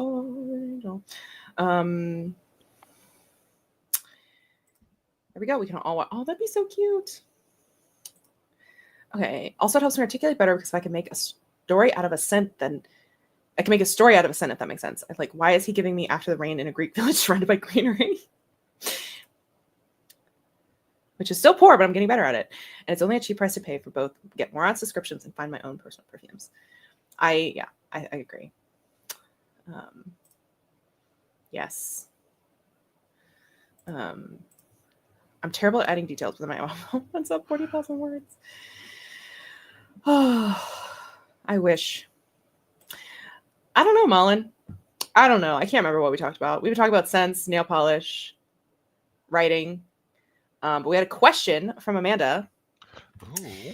When you write, how often do you describe the setting with details like smell, sound, etc., and how often do you just talk about what happens? That's an excellent question, Amanda. It is. Esteemed judges and honored guests of the jury. I think if something is important to the story, if it's like development of a character or relationship or plot, obviously, I will describe it with like details and like if the setting is important. But if they're just trekking through a back alley in a city, it's just like they trek through a back alley in the city. And I also think transition scenes also does well about describing, the events instead of, it's basically showing versus telling. Like if this is worth showing, you show it, and if it's worth telling, you tell it, basically. And then it's up to you as the author to decide what you think is important enough in your story to show it versus what is, kind of okay to tell. Mm-hmm. Was that helpful? I don't know. No, I 100% agree. I think it's, people always say, oh, you have to show, don't tell, but you don't have to show everything. Otherwise the book would just be boring. Otherwise you end up with 140K novels, Katie. Yeah. And that is not a crime. And that is not a crime. I'm an adult. No, I think I always think about character, I think, when it comes to describing things, because something my writing professor once told us is that the book you are writing is not, this is why it's stuck with me the entire time. This is why I write the way I write, is you're not writing the book through your eyes. Like what you notice about a room or about a thing or about a place is not necessarily what your character is going to notice. So, for example, if you're writing a character who is really visual, who is an artist, who sees the different details and like maybe the tones and nuances in something, they would describe it probably more. And you should be putting more of that into the narration because it tells the reader something about the character. But if you have a character who's really internal and like isn't super focused on the world and like doesn't really, care that much about what color people are wearing or like what the room is like, that is, that should be reflected in the narration. So I think when you're trying to figure out what details you should be putting in, and this is probably something for like a revision as well, if this is not naturally how you write. Absolutely. I think drafting, you just got to get it out and then you can use your critical thinking skills to improve it after. And put in the stuff that you think would tell the reader something else about the character without explicitly being like, this character is this. Like you can describe things in a way like, a character who is maybe more, the example I always give is like, besides the artist, is like if you're writing like a soldier character or like someone who has a lot of trauma, like they're going to be maybe noticing how the room is laid out and like the different exits and places that they can hide potentially, without even saying like places you can hide, but like, is this a really big open space? How does it make them feel to be there? Like those sorts of things also are important.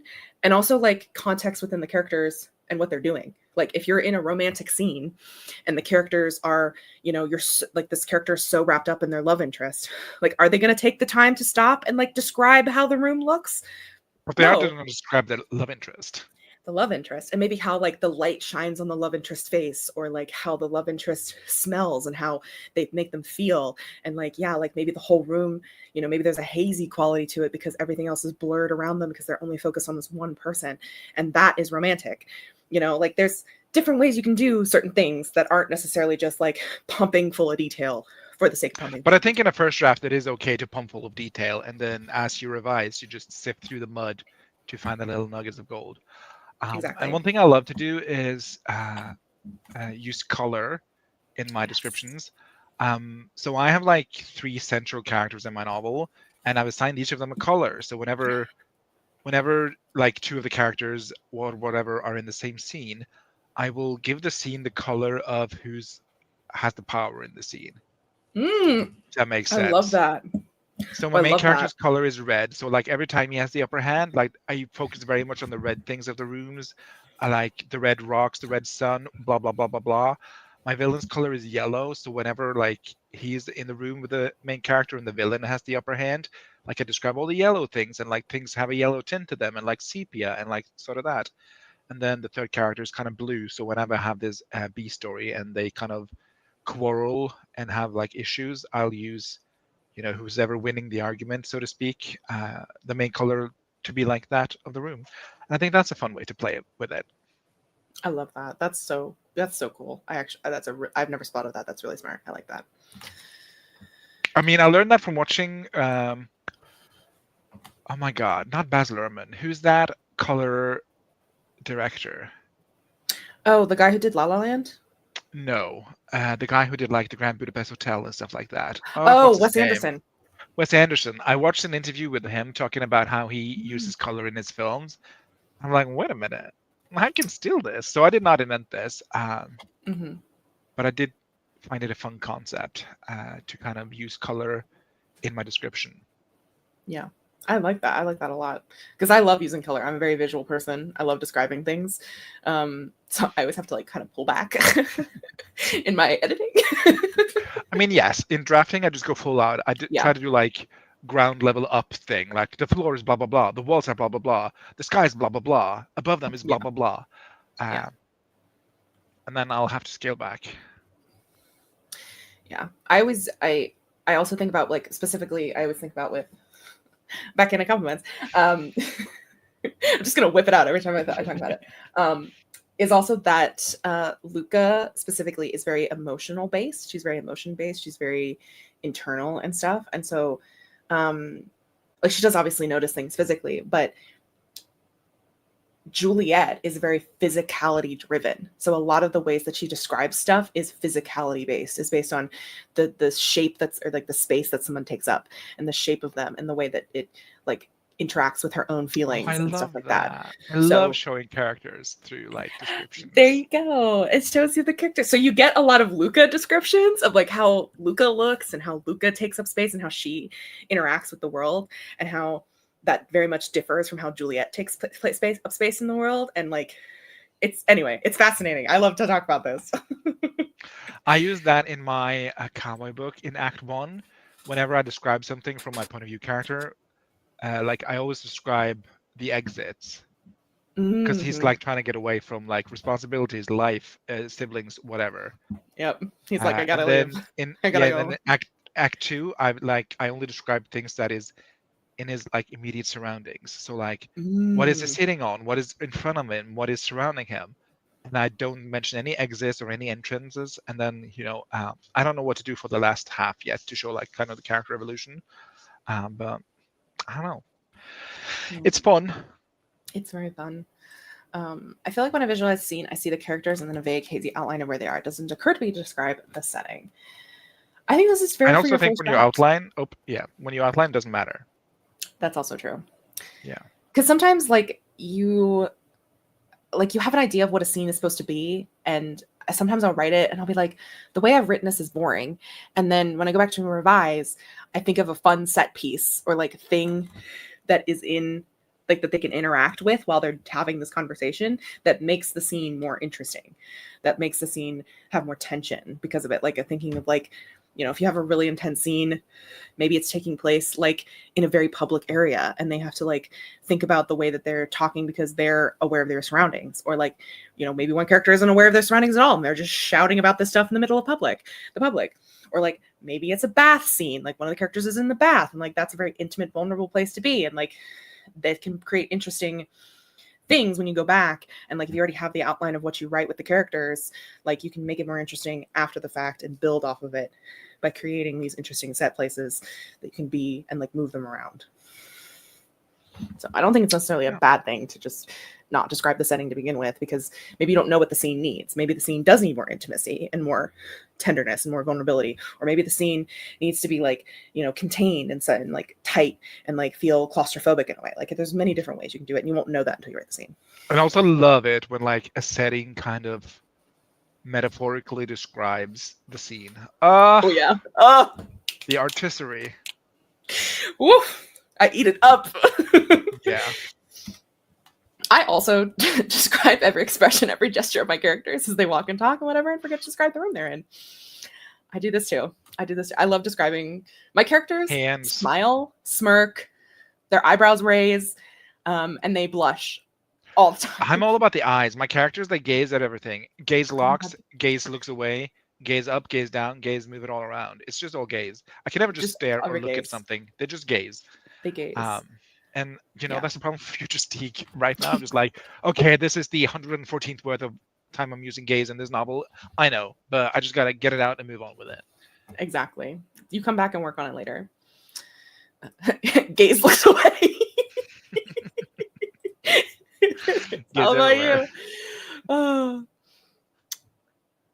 Sada. I've never heard of that word.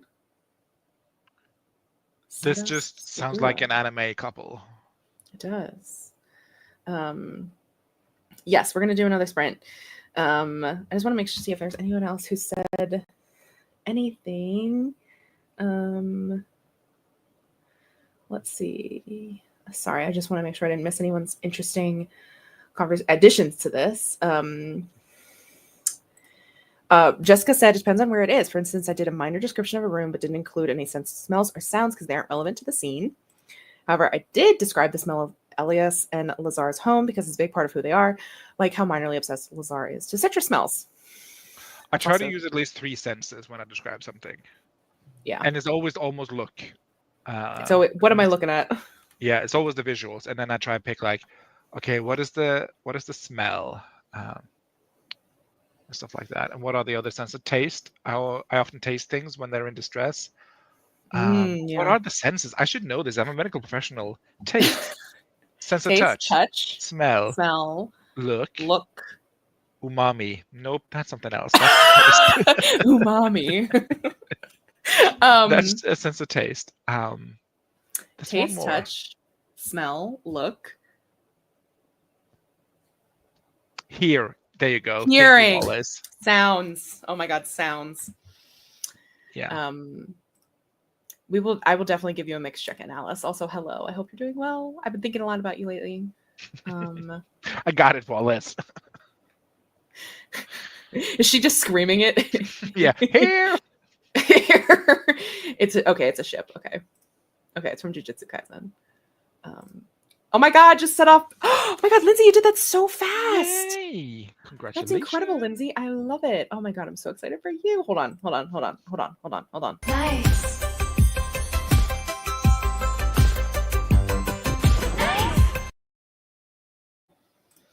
We are still doing accountability. Yes, we are. I'm so sorry.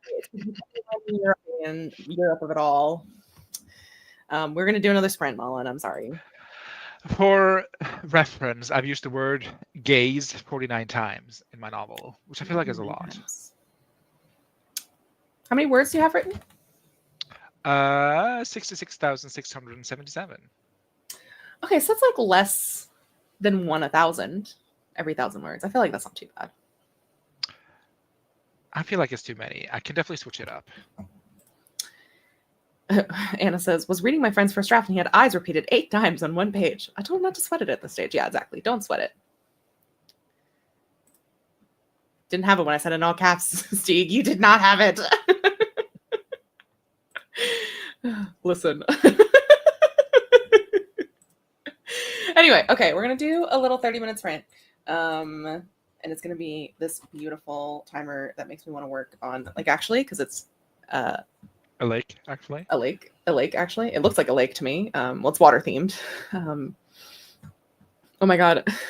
You'd think I'd use gay more in my MM romances, but alas, it's not even there once. Do you mean gays or gay? That's very funny to me, Jess. My most word used is the. Okay, that makes sense. By far. I got 5,000 this and 2,000 and. That's my second one. Okay. We're cheating on Goop. I'm so sorry. So sorry, Wallace. Technically, it's a seaside, but like, actually, always be famous. One day I'll finish it. It'll be 300,000 words, but it'll be done one day. You have to use gander at least once, Stieg, because it's a Westburn.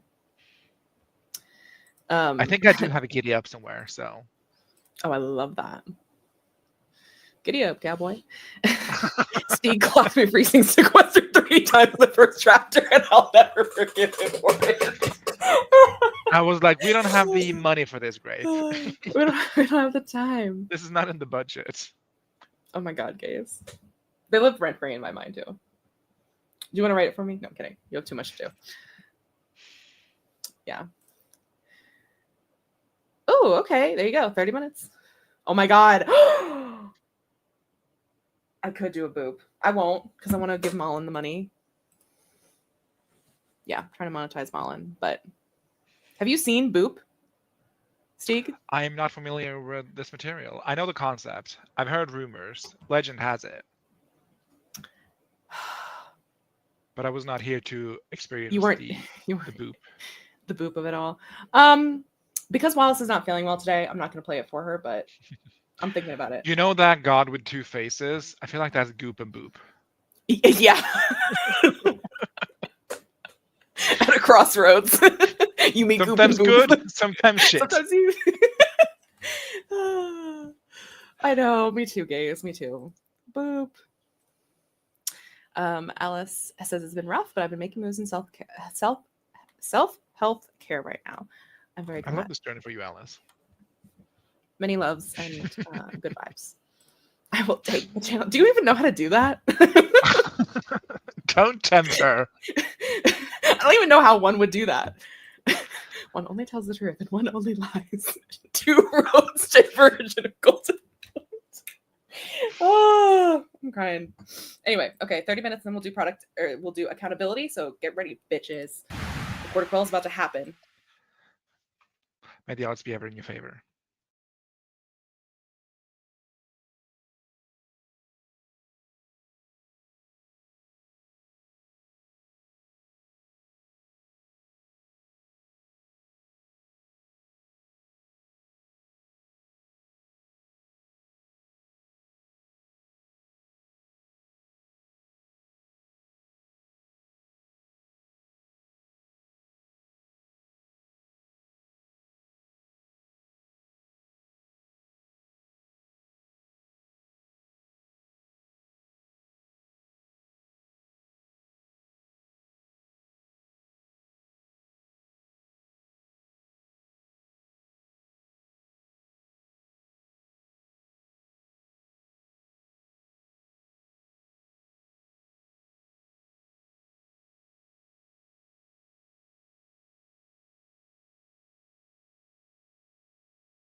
Ooh, stellar recommendation. Stellar recommendations. From Malin's channel? Yeah. Yeah. Yep. How did you do for the sprint? I gotta be honest, I was like, I'm done writing. Okay. So I cannot physically write anymore. So what I'm doing now is that I'm making a sort of letterbox version of my 4 favorite craft books that I've read. Oh, I love that. That's very fun. Yeah. Can you give us a little spoiler sneak peek or? Oh. I'm not sure if I want this to be a thing yet, so I'm gonna not tell the internet, but I will tell you after. No, I hate that. I'm not gonna tell you either. But yeah. Okay. What did I do during that sprint? I finished painting my nail. Well, almost. I have to put on my top coat, but I love the black and the silver, very spacey. Yeah, it's like all these different like glitters and like iridescent Very flakes. galaxy. Very galaxy. Oh, the lighting's so bad because I have my Scrivy open, which is in dark mode. So maybe that'll be better, easier to see. Whatever. It's hard to see on. Can you see it? Can you see it? Yeah. I mean, I see it very well. I see it all too well. There we go. All too well. 10-minute version. Yeah. So I just have to add my beloved top coat to make it extra shiny and smooth it out and stuff. And then I've written 500 and something words. 558 words. It's not a struggle because I don't actually think it's not a struggle like it was a struggle before. Before it was a struggle even putting a single word on the page. The struggle is I have this scene that works way better in the original configuration of the story that I had. Okay.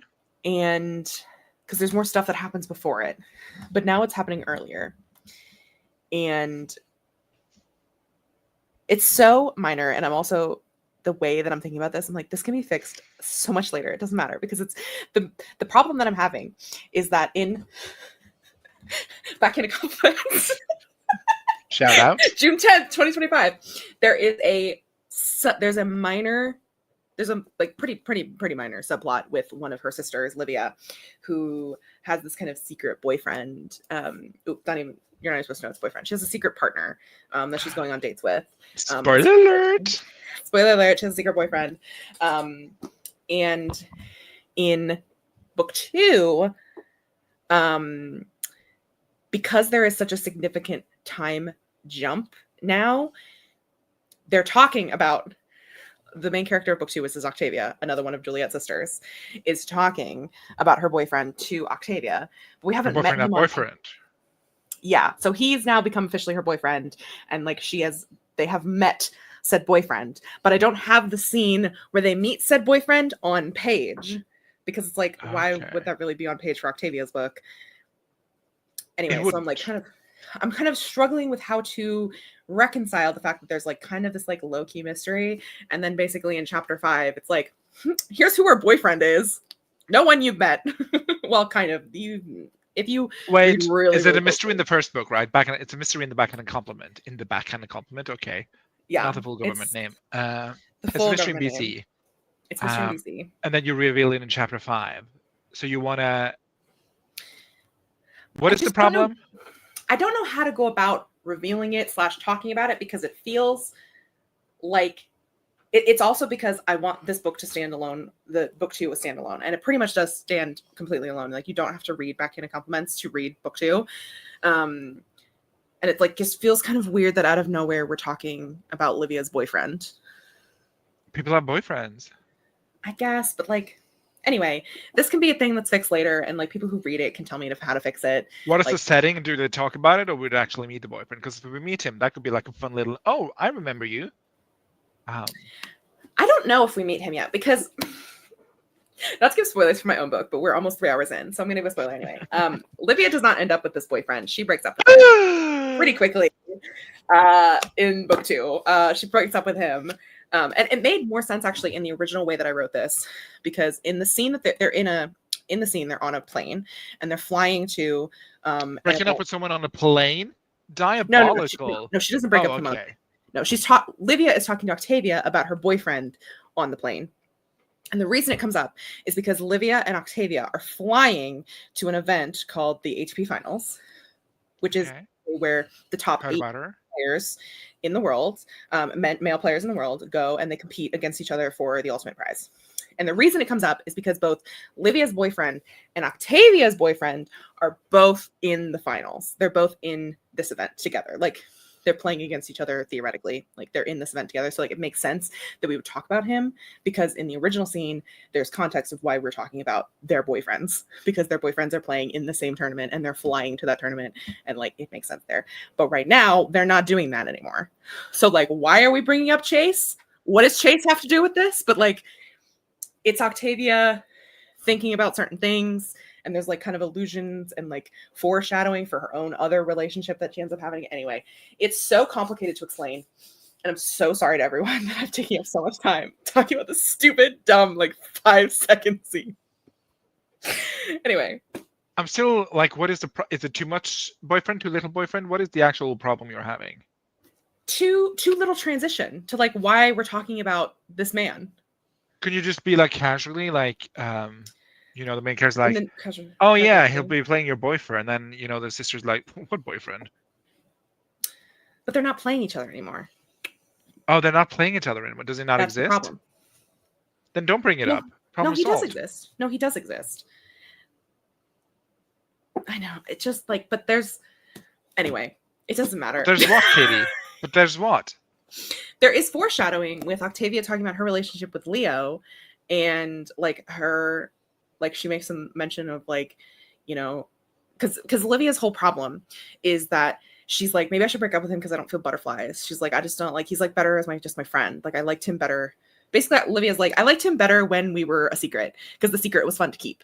And so she's basically, she kept him like a secret, but he kept her like an oath. Quite literally, yes.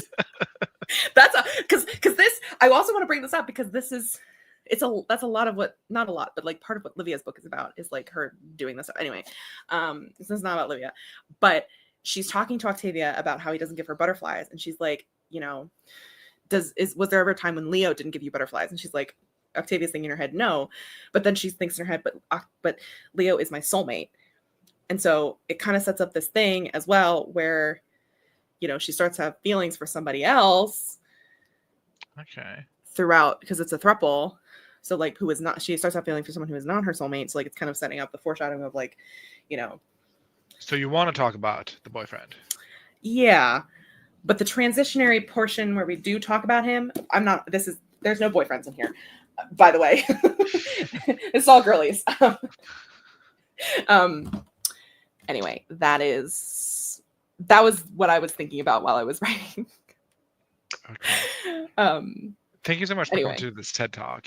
Yeah, it gives absolutely nothing. And I don't expect anyone to help me. I was hoping maybe if I spoke aloud, maybe an answer would come to me, but here we are. This is also, this could be something. Hold on, let me just star that so I can think about that more deeply. Yeah. Ooh, boyfriend. It's like, not boyfriend. She's like, I don't know if I want him to be my boyfriend. He's just a guy I'm seeing. He's just a guy, and then I end up with his brother. LOL. Spoiler alert! You're just dishing it out today. I am. I'm giving you everything. Because there's 20 people here. And we're 3 hours into whatever this is. Whatever the fuck this is, y'all clearly care about us. Care about us if you're here. Also, there's a poll up on the channel on the YouTube side of this. If you would like to vote on what color for the new spreadsheet. I think I already know what's winning, but can I ask you questions? Not that you've asked questions. Can I ask questions? Absolutely. I love it. I like this. There's a new Hobbit Lego set coming, and I'm not a Lego set kind of boy, except I have this, so I guess I'm a little bit of a Lego set kind of boy. Oh, can I hold this without the worker? I have this. Oh, I remember when you made that. She's so pretty. And And I kind of want to get the Hobbit Lego set as a display together with my Hobbit books. How much is it? Oh, money is not an object, he says. It's more of a... Okay, rich man. It's more of a ethical question than a price question. For reference, the price is... where is the price? It's not published yet. 269 euros, whatever that is in American dollars. 269, you said? Yeah. Okay, that's like 300. Okay. I can conceptualize. Okay. Why'd you say it was an ethical dilemma? Because I'm in my low buy era. You are, which Wallace is screaming about in the comments, by the way. I'm just putting Glossy Taco on my nails, so I cannot pop it up on the screen, but she is screaming at you. But the thing is, Wallace, it might not be the next year because they are retiring a bunch of Lego sets. Including the old Hobbit Lego sets to make room for this one. So are you buying the old one or the new one? The new one. The old one does not exist yet. Now. I mean, exists in the world, but not as a product to purchase. How long did that one stay on shelves? Do you know? Oh, when did it come out? That is more research that I am willing to give it. Because like if you like, because I think if that Hobbit set was only on shelves for like a year, then I would say there's more likely chance that they would take this one down. Well, what do you like about this set specifically that you didn't like about the other set? Oh, I did not know the other set existed until it was retired. Oh. Yeah. But it was cute, though. It was cute. Okay. But that was the Hobbit. The Hobbit. This is Lord of the Rings, the Hobbit. The Shire. That makes sense. Oh, okay. So, what is it? What is it of? What is this? It's of the Shire. Like it's a. Can I? Like how does? I mean, can I? There you go. Let me see. Is this it's cute. Shut the fuck up. Right? And I want to use this as a display on the bookshelf where I'm storing my collection eventually of the Hobbit novels. That was words. Yep. And I just think it's very cute. I also love this shot of this lady who's clearly oh my God. had empty no thoughts. Just this Karen. Lego is her passion. Lego, yeah, exactly. She's building it for her son or her daughter, in the table. I love like the bowls that are just randomly sat next to her. Like, what are those bowls needs 4 bowls. She needs 4 bowls. She's displaying it in her living room next to her little trees and their empty trinket shelf. No tchotchkes for her. No tchotchkes. Just this. Only this. Yeah, but I think it's cute, and I think it would be a nice display. Look, Wallace. Wallace says you can think it's cute without purchasing it. This is your two chesty. This is the spirit of the low buy, and you know it. Use your prize for completing the low buys. I think this is twofold, because here's the thing. You are absolutely like the number one Hobbit stan. You are the number one Hobbit stan. Like you probably not, but I do enjoy the Hobbit. But you love it. It is you collect you collect books. You collect this novel as books. You read it. Like you really love it. It's not just like this fleeting fancy that you're like, oh, I like the Hobbit. Like I would not. Like if I wanted this, you would tell me not to buy it because I'm not actually like the biggest Hobbit fan there ever was. So I feel like I want to enable you is what I'm saying. Ooh. Because I really do think you would enjoy this. I think it would go well with the things that you already have and you own. And I think unfortunately there is the scarcity mindset of like they have retired pieces in the past and they do tend to do that. Oh my God, not this making her come back just to chastise me. I'm not putting you. No. It's just me now. Okay. God. I am not feeling well, and I am coming back to tell you, Steve, that January 1st, you did not want to do this. January 1st, you look pretty good for a dead bitch. See, come on. Just dig into your sincerity. Reconnect with I think honestly, Wallace, you win this one because, and what convinced me is, use it as your price for completing the low buy, and I was like, there's no way I would use this as my price for completing the low buy. Why? Oh, because it's not good enough to it's not. Okay. That was my initial like knee-jerk reaction. Like, I don't want this for the low buy reward. Oh, fascinating. Okay, So, there you go. I think this was the flow chart I needed. Okay, great. Okay, good. I'm less panicked now. I mean, it was going on the list. I was not purchasing it today. Okay. This was just whether or not it was going to go on the list. Yeah, like whether or not should I want this. But like, I think the I was no. the reason I was starting to panic was because when I was like, oh, just save it for next year, you were getting into that scarcity mindset of it might not be around next year, which is one of the biggest things that can kill a low buy or no buy when you start listening to advertisers and believing in the scarcity of something and thinking it won't be around again, so you have to buy it now. And I was like, oh no, don't fall for it.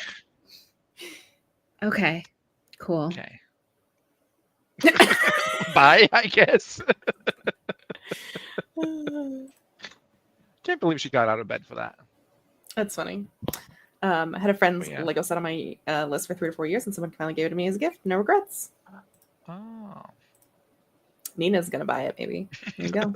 Well, it's not out yet, Nina, so you can't buy it.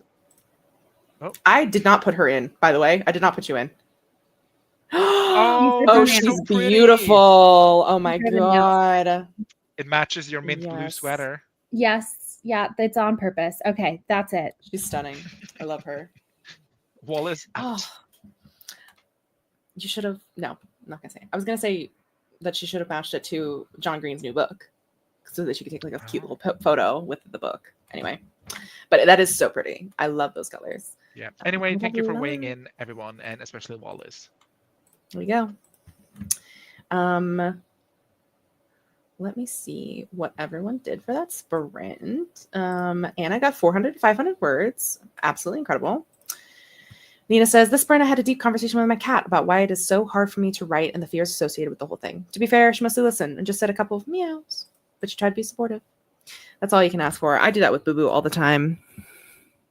This dog has not worked a day in his life, and yet he's out here listening about work. Mars worked on some YouTube stuff. Slay. Jessica got 641 for that sprint, but I'm also making lunch, so I'm giving myself a pass. I'm not getting another 900 words. 641 is so fucking good, Jessica. And you made lunch. And you made lunch. And you have a child. Which is the most impressive thing of them all. It's so true. Doing anything with a child? Wow.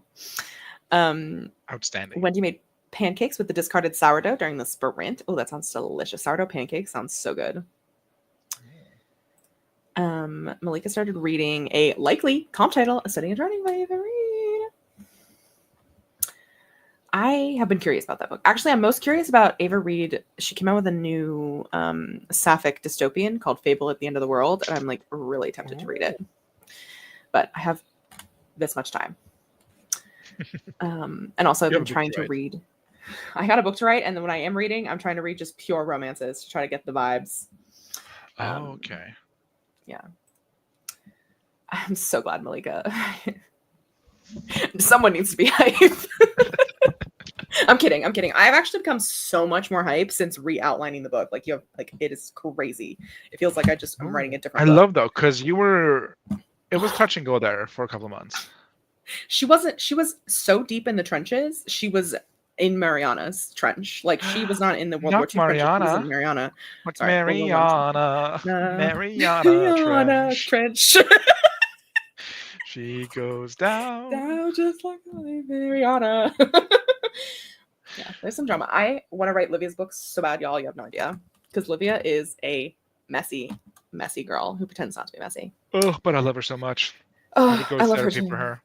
I can picture her. No, really, I can. No, really, I can. And I'm also so excited because in this book, in book 2, not as of yet, have not super. Actually, sorry, that's not true. In book 2, I am exploring more like disability related concepts and themes and like grappling with my own disability, even though the disability that Ariel has is different than mine in every single way. But I think there's still some extrapolation. Anyway, book 3, the angsty topic that I'm covering is depression. And so I'm like, God, I just want to write about that. Which is so like interesting. They say write what you know. Say write what you know. Okay, we're gonna go down to the bottom. The brother. And they were roommates. No, they're not roommates, but anyway. Let's see. Oh, thank you, Malika. Ooh, I really want to start the rough draft challenge early. What's the rough draft challenge? Let us know. And we have another question. Heart breathings? Question mark. Is that Oh, she doing a rough draft challenge? Did that? I think that got posted somewhere on the Discord. I think I saw that briefly. We have another question though from Malika. Do you have advice? We're just giving out advice today. We're advice givers. This isn't even a Wallace Sprints and Shop Talk. The people are craving Sprints and Shop Talk. They crave, they yearn for the writing advice. Do you both have advice on incorporating interiority? I feel like I always need to do a pass to get more thoughts into the prose. I will go straight out of the gate saying that there are no thoughts in my books, first drafts, Malika. I am a police report boilie. It is suspect A, broke into the house at 19:14 p.m. He gazed a lot. He gazed at the belongings. He gazed the belongings, described some colors depending on who has the power of the scene, and then promptly left the scene of the crime. End of chapter. That is my first drafts. If Grape was here, she would nod approvingly. She would. My first drafts are the epitome of head empty, no thoughts. Okay. So I shall let you answer this, Katie, because you're all thoughts. That's true. I am all thoughts, unfortunately. But I wanted to ask, like, you've revised short stories before. How have you gone about trying to add some thoughts to those when you have written a first draft? Interesting question. Especially as someone who does not have thoughts in the beginning of your book, how do you go about putting in new thoughts? Putting in new thoughts. I always know the intention of my relationships as I go in. Mm-hmm. So I kind of know what I want. I just don't execute it in the first draft. But the few short stories that I've done is always just about really just adding what should have been there in the first draft and then working that in. And yeah, it's just like looking for moments where, you know, it would be natural to tell the reader what my character is thinking, basically. Yeah, I think it's really difficult to balance that. This is actually a really funny question for you to give me, but me specifically, Malika, because I, in the past, thought that I was quite good at having a lot of interiority and having a lot of character headspace and putting a lot of like the character on the page. And then I got my edits for BC from my editor, and she was like, add fucking more. Bitch, like add more, please.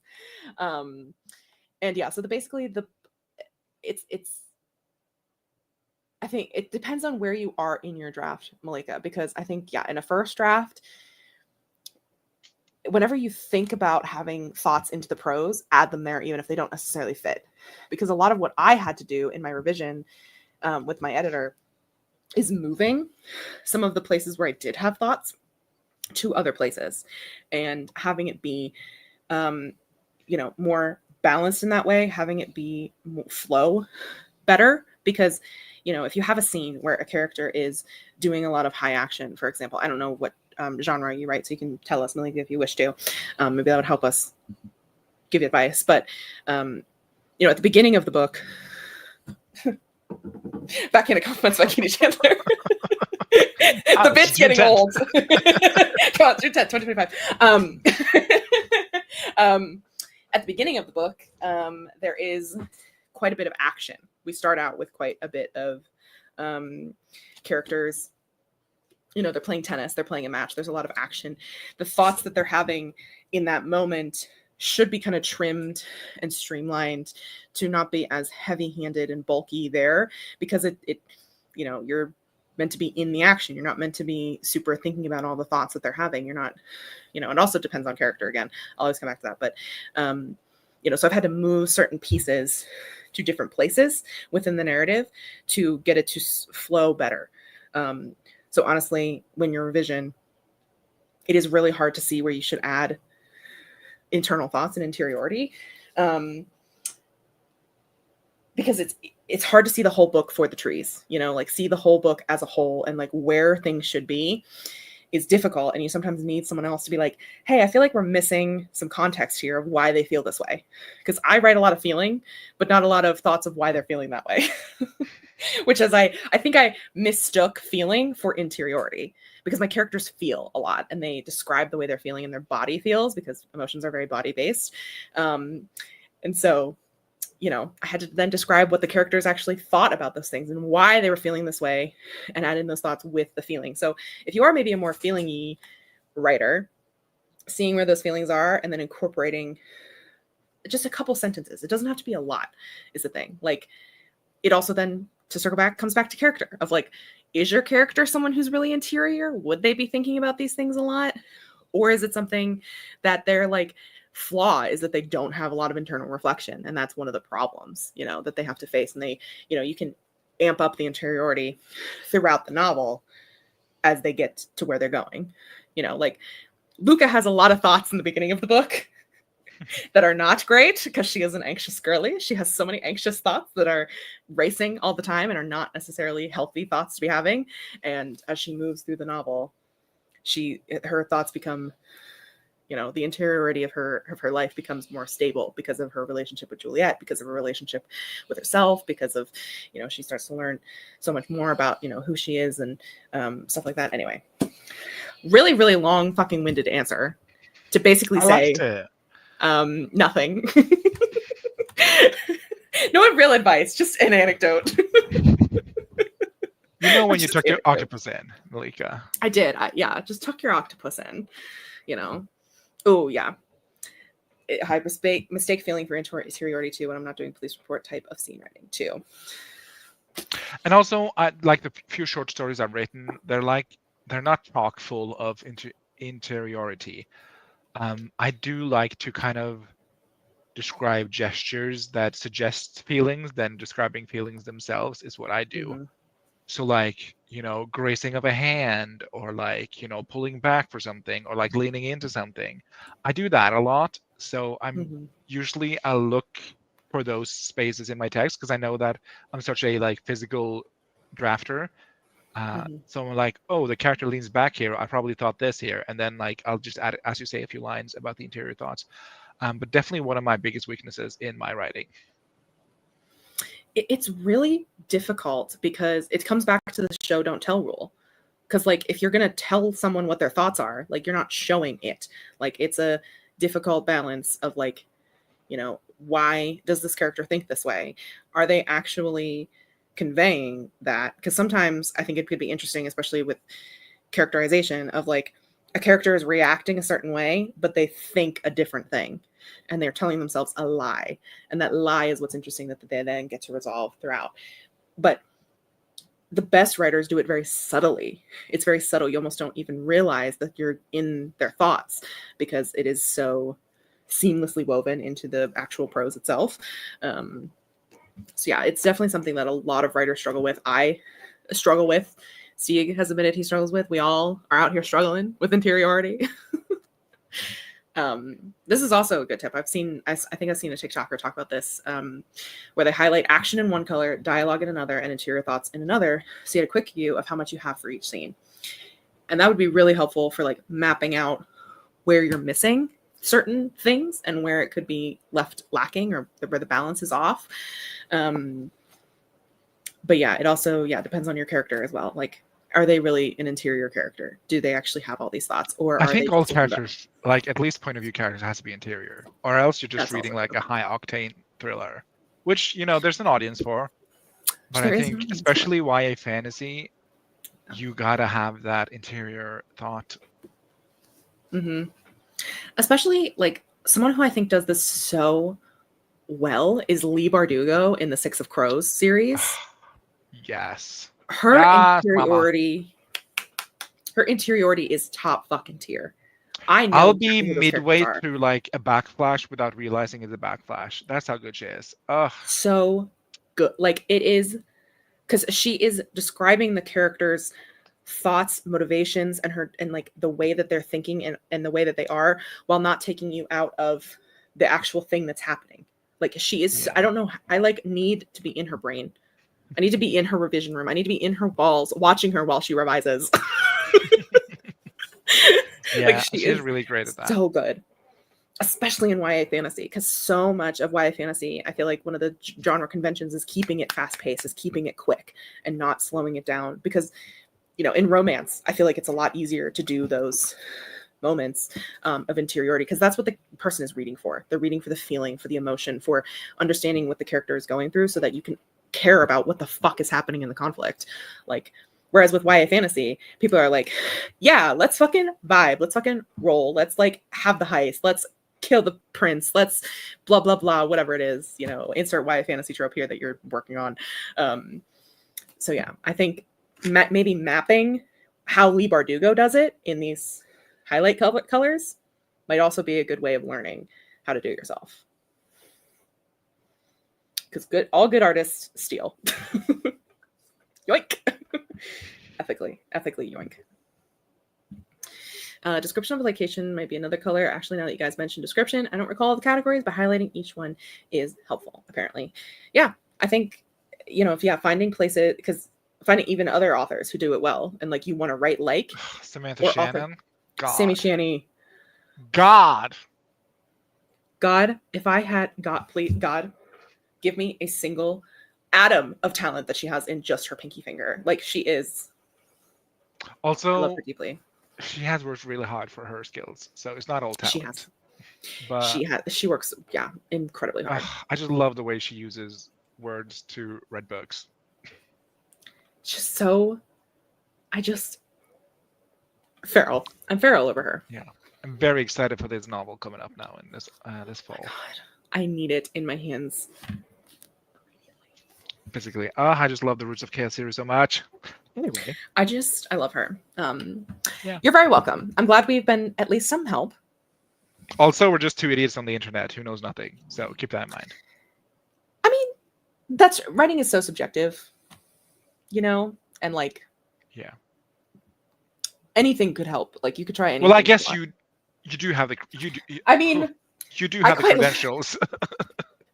Not to toot my own horn, but Hong Kong. I do in Hong Kong. I do in fact have a creative writing and literature analysis degree, and also I have a book coming out with a Big 5 publisher. In a very, very okay contract. In a significant. Or was it called a deal? Is that what I call it? A deal. I got a very okay deal. A very okay deal. Yeah, but anyway, but all that, like just even that to say, I don't know everything, and what works for me might not work for you. And it also depends on what you like to read. You know, write what you like to read is always what I come back to. Because you'll be reading it 72 times. Even probably more than that. Like my editor was like, "Your book's done," and then I still had to edit it like 3 and 4 more times. Yeah. Anyway, nobody else has asked any other questions, so I guess that means that we have to do something else, which is no, God, please, no. And I love how we're starting this 3 hours and 26 minutes into the stream. We sure are. Look, I love questions. Boo. Boo, tomato. This is that one reader of Wallace's book who didn't like witches, reading a witch book. I'm tired of this, Grandpa. That's too damn bad. Who did that? Was that you? No, that was not me. Wallace. Yeah, but it's giving reading witch books and not liking witches. You're here for accountability, Mars. Like, this is accountability. It's in the tin. I gave you 3.5 good hours of no accountability, okay? Yeah. Okay. We're going to do this. I'm going to try to do this in a not takes a million years way, in a not takes a million years fashion. There we go. It's a little bigger now. Okay, we're gonna start off with. This is funny. I already asked a question that spawned a half an hour conversation. I feel greedy asking for another. Very, very kind of you. Okay, we're gonna start out with Mullen. Get 2 new I cannot read, which is a problem because there's gonna be a lot of reading because today is also the quarters. Anyway, to get 2 videos out minimum and read 2 books minimum, both of which were completed. Did a Brussels vlog, 2 timers, and Let's Chat video. And then read Our Last Echoes and finished Murder at Mount Fuji last night. I'll also likely finish System Collapse, the last Murderbot book, before the end of the month. Absolutely. I say Meryl. This is a Meryl. You're killing it, Mullen, in every sense of the word. Meryl. Yes! Next up, we have Amanda. Finish listening to the audiobook, take some brainstorming notes, and plan a spa day with the girls. Oh. Forgot I planned a spa day. Also, I'm a new mom, so that was a silly goal. It's not silly, but I say hell yeah. Yeah, let's give a hell yeah. You're a new mom. Hell yeah. Oh, hell yeah. Stieg. You want to talk about it? Did not finish the cowboy book, but I am going to finish Act 2, so that's got to count for something. Okay, it does count for something.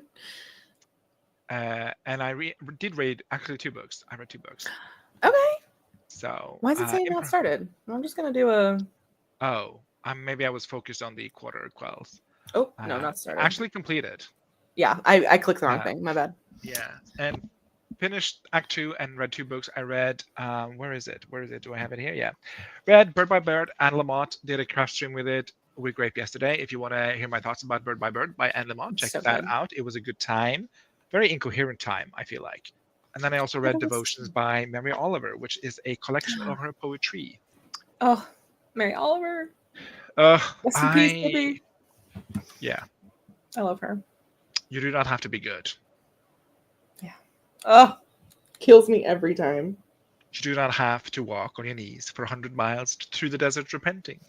You only have to let the soft animal of your skin love what it loves. Oh, it's gonna make me cry. I love that poem. Oh, it's my favorite poem. I want to get it framed and hang it on a wall in my office / bedroom somewhere. You should. It's so like it not to get off on a tangent, but like it's so good for like life and how you treat yourself, but also you as an artist. Like I think that's why it hits so hard. Like as a writer, she knew what she was talking about. Mary Oliver, she knew what up. She knew what was up. Yeah. All right. You don't, Anna. You don't. Tell me about despair, yours, and I will tell you mine. But you don't. I'm gonna give you. What do you think, Boo? You just did a stretch, big stretch. I think I'm gonna give you like, a chicken. Okay, you're feeling a chicken, a tyra chicken. Because, well, not for the month. The month has actually been good compared to last month. I'll let you decide. I was gonna give you a plate golf clap. Maybe manic. Any or affectionate. Perfect. Caesar. I think I'm gonna give you an affectionate golf clap.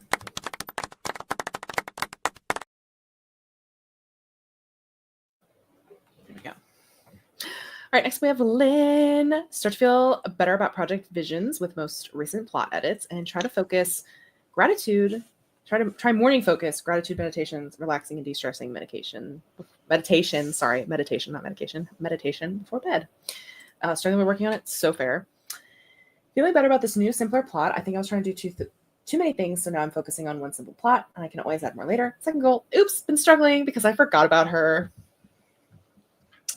Maybe a groovy, because I feel like coming to this realization that your book is like your book is better for simplifying it is a very tough thing to do and to like let go of. Yeah, I like groovy. So I think a groovy for you. Groovy, baby. There you go. Next up, we have Mars. Finished Salvation Draft 2 and Craft Night with the Besties. One was changed, one was completed. Worked on Draft 2 up to the midpoint, then sent it off for feedback while I switched gears to do edits for someone else. We'll work on the second half after edits are done. Craft Night was fun, and I would highly recommend. Maybe a wow? Yes. Oh, wow. Or even a nice. Yes. Yeah. Nope. A nice. I was thinking. A nice. Okay, let's give you a nice because it is working on drafts and stuff and then sending it for feedback scary. So Nice.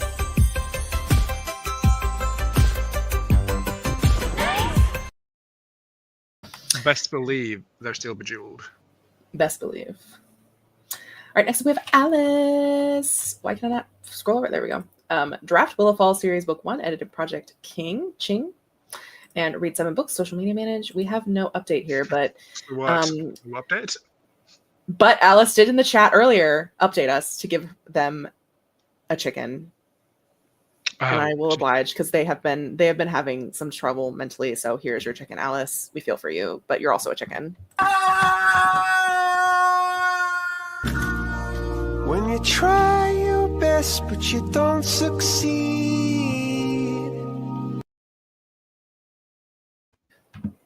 That has to be my favorite react I've ever made in my entire life. Nothing will ever top that. I think Jot Approves was pretty iconic. That's pretty. That is. It was iconic. my Birth of Venus. Oh wow, that's iconic. That really is something. She is. Birth of Venus is an iconic. Is the an birth icon of Jot. The birth of Jot. I just put her on a clam and a half shell. Oh, that's gotta be a reaction. But it's like it's disapproving Katie instead of Venus.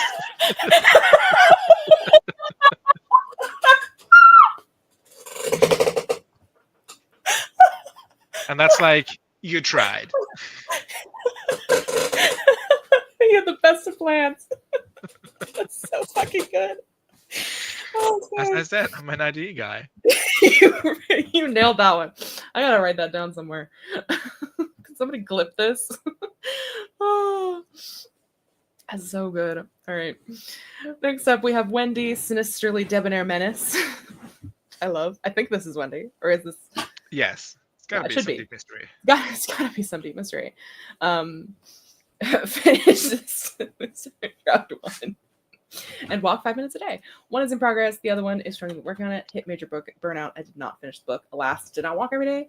But still, I don't want to say I don't want to say fail. I think that's fair.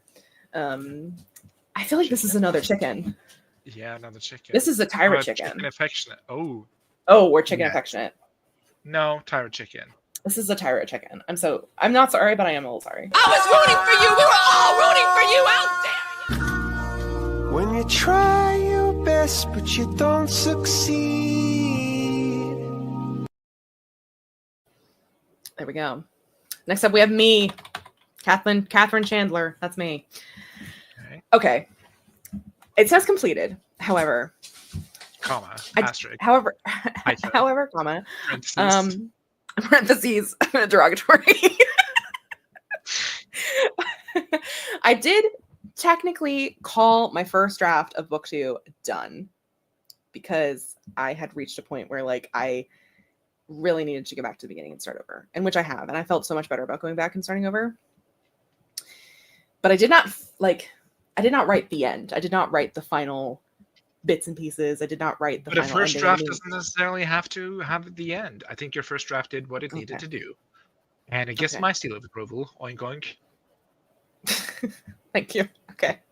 I will take that. And I didn't take I don't think I really didn't take a single day off this month. So. You sure didn't.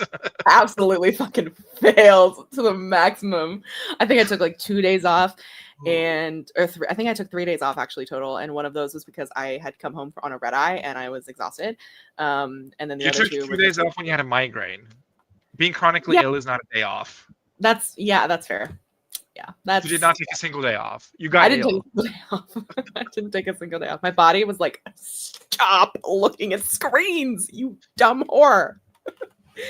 What do I bequeath you? What am I bequeathed? Because you did finish your draft technically, but also you did fail majorly at taking a day off, which is something you sorely need to learn. Yeah, I really do. And yet here we are. Insert clown emoji. Being chronically ill is not a day off. You did not take a day off. You had a migraine. Didn't take a single day off. I think golf clap derogatory, but half because you deserve it, half because I just want to see disapproving Katie.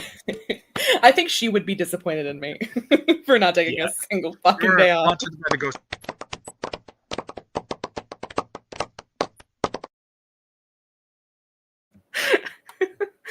Yeah. Every time I see her, when you tell her you took days off, but you just had migraine.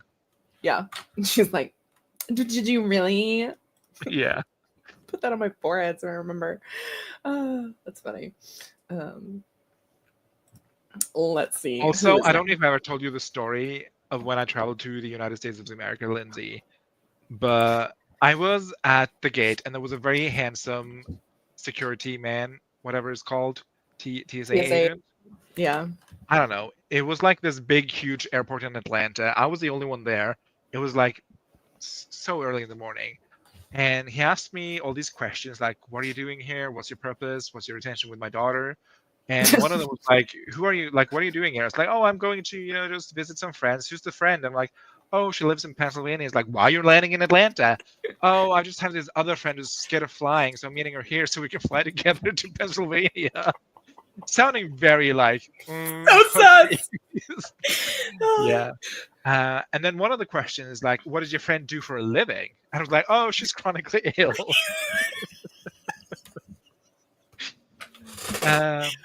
Which is so true. And that's a statement I stand by. So somewhere in Atlanta, there's a TSA agent who thinks Kitty's job is being chronically ill. And you know what? He's not wrong. It's a full-time job. It's a full-time job. Well, yeah. Not to make light of your plights in life, Kitty, but I just panicked. Oh no, please do. Pass the question. With flying colors. What does she do for a living? She's chronically ill. I'm in tears. Oh. I don't remember, but I got into the country, so he can't have been half bad. He probably was like, oh, okay. He probably was like, this cannot be a lie because this is so stupid.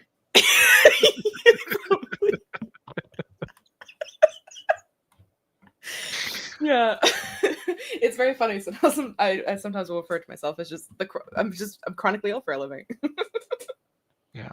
But anyway, that's on Kitty's chronic illness, which is debilitating. Illy. Yep. Illy. There's no polite way to end this sentence. There isn't. I do not get paid enough to question further. Yeah, it's like I do not have enough. Yeah. That's so funny. Oh my god.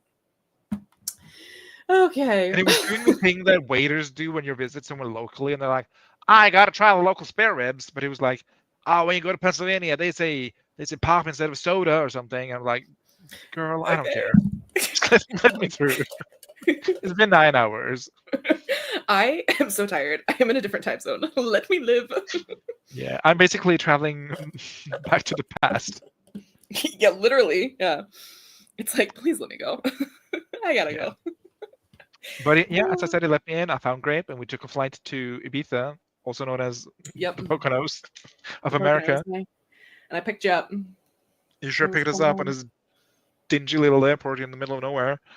It was like, I was like, what is this place that I'm going to? Like, it's so small.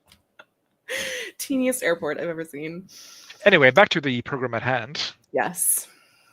That's what she does. Yep. Yeah. Yep.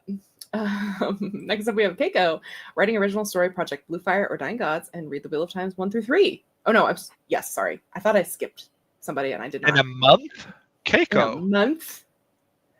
Read Wheel of Time. Those are chonker of books. Those are thick. Both of which, and then reading. Both of which are struggling with working it. Definitely reading more books, not fan fiction. And my TBR is getting the side eye. But how many books did you read?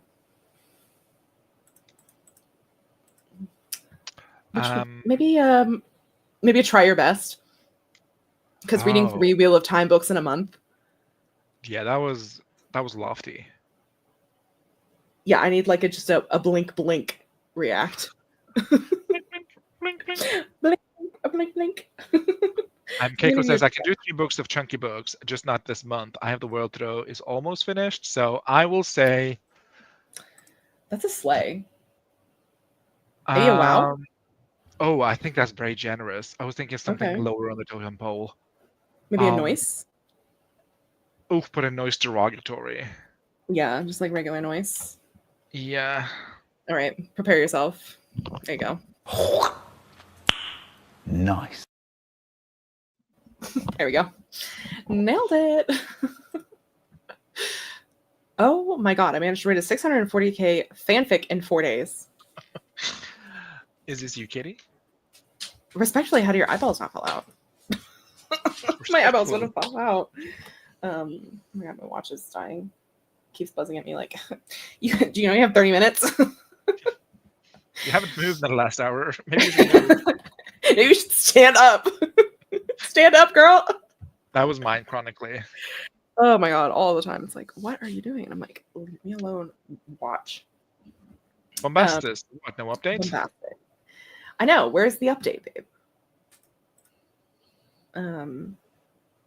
Oh my god, where? There it is. I was like, where did it go out of my list of reacts? It's just there's so many. So no update.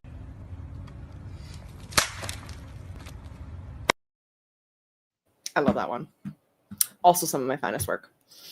Next we have Archer. Actually figure out what project to focus on by writing 500 words in each. Oh, that's I like that one. I do that a bit. Finish remaining carryover book from last year's TBR. Still spinning my wheels is what project I guess to focus on though. ... Ooh. What is that last reaction? What do we use that for again? 2 bros chilling in a hot tub. Oh, Yeah. I do feel like this kind of is Archer. 2 bros chilling in the hot tub, 5 feet apart because they're not gay.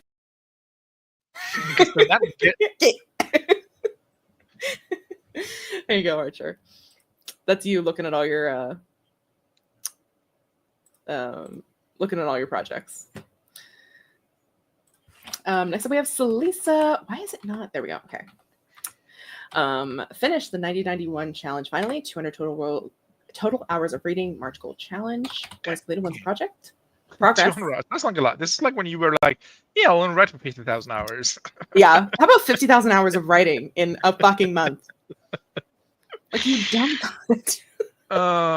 This is not gonna be a swimming pool with dumb sluts. Slut. Stupid slut. Like, yeah. I haven't had a blonde moment like that since I was actually fucking blonde. That was so funny. It was very funny. Still have to make my list of accomplishments put in the journal, but the challenge replays are done, so I'm calling it good goal-wise. Woo! Read the 200 hours. I'm at 191, so please ask me about this in first, because I think I can finish it. Let's put a mental note. But Lisa, this is a merit. You're crushing it, Lisa. You're absolutely fucking slaying. Yes! Yes. Next up, we have Susan, who I know is watching the replay. Hi, Susan. Illy. Query 2 short stories. You can always find a friend at the mall and uninvited. Oh, those feel like horror. I'm a fan. Surgery recovery still. Keep from pushing myself too far too fast. Okay. One is completed. One's almost finished. Query is sent. Waiting on replies. I think I did okay with not pushing too fast. Doctor's appointment tomorrow determines if I can stop wearing the cervical collar. Is that how you say that? Cervical? Cervical, yes. Okay. Because my brain went cervix. And I was like, that's not what that is. And I was like, did I say that correctly? I'll ask the medical professional. And return to work Monday. Bonus 7,000 words in Goldmine Horror. Don't think I touched that project this month. This is Susan. You are getting a fucking Meryl in this one too. You're crushing it. Also healing like crazy. Amazing. Show stopping. Yes! Next up, we have Anna. Post a video, maybe, question mark. Or no, sorry, just 2 question marks. 10 workouts this month, struggling working on it. Did 6 out of 10 workouts. Maybe a try your best. Oh, the mental health has not been mental health thing. This is a chicken. This is a chicken, Anna. When you try your best, but you don't succeed.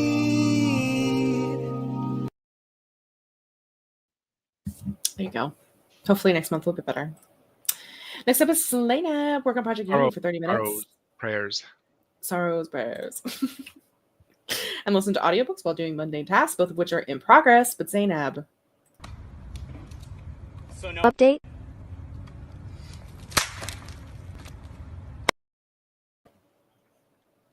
Remember when we used to do this weekly? Oh my god. Yes. Almost killed me. Next we have Miley. She's just being Miley. Finish. Miley. I need to make a react for her. Sorry, thought I heard something. Finish Taboo and submit to magazines and read. One is in progress. The other one started. I mean, I finished it. Submitting was too scary. And also Health Appointments took over brain space. Started like 4 books and never read more than a chapter. That's a mood. That is a chicken. That's a chicken. And I was rooting for you, Miley. I know. Well, I feel like she'd finish, but submitting is scary. I think I'm going to soften it. I'm just going to give you a challenge. Okay. I feel bad. I love Miley, though. When you try your best, but you don't succeed. There you go, Miley. And finally, last but certainly not least, we have Jessica Barry, daughter of Adele Dazeem. Ladies and gentlemen, please welcome to the stage Adele Dazeem. Adele Dazeem. Jessica is Adele Dazeem. Her daughter is Rachel Berry. Oh, okay. That's the lore. That's the lore. Sorry, I got the family tree all mixed up. Yeah, I got the family tree mixed up. Yeah, it's okay. You can ask. Yeah, got to keep up with it. Continue Krampus and figure out shoulder shit, both of which are in progress. But I did read Jessica's update yesterday in the Discord that that there's a calcified tendonitis. So basically, there's a bone rock in her shoulder and has been for decades of her life, and she's just had to deal with the pain. So for that, you're gonna get a hell yeah for finally getting that figured out and hopefully getting it taken care of. Oh hell yeah! Almost hit the word count goal of 25K for March, and I'll hit that today. Easy. It's going well, and I'm stoked for it. But Krampus is so far from being close to done, but that's okay. You're gonna get a nice for all the work that you put in this month, and just because I like you, Jessica. Nice.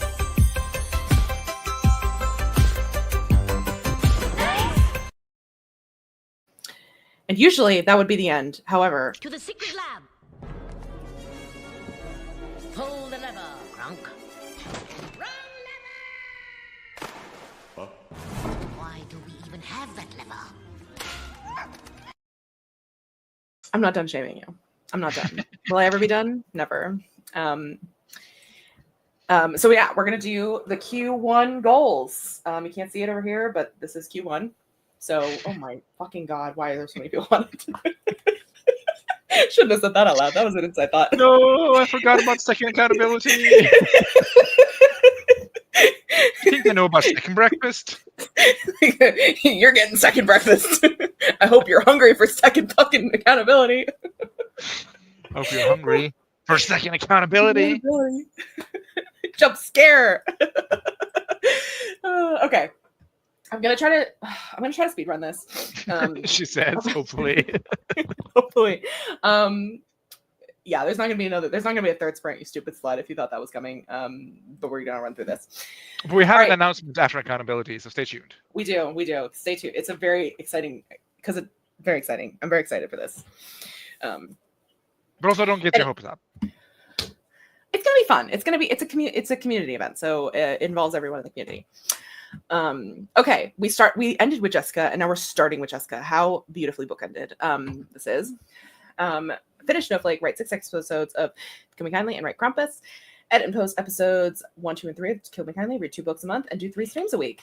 Which didn't finish Snowflake, still working on Krampus, and episodes of Kill Me Kindly are done and posted. I've successfully read 7 books this quarter, and streams have taken a backseat to work on my health and happiness. You are killing it, Jess. Meryl. I feel like this is Meryl. Yes. All right, next up is you, Stieg, which we already know what was going on there. You finished Act 2, but you did read 4 books. I did. You did. So I feel like this is. I'm gonna give you. I feel chicken about the quarter. Yeah, it's a chickeny. It's a chickeny. I'm gonna be nice. I said I was feeling nice earlier today, so I'm gonna live up to that. When you try your best, but you don't succeed. We need a happy chicken. Can I propose one?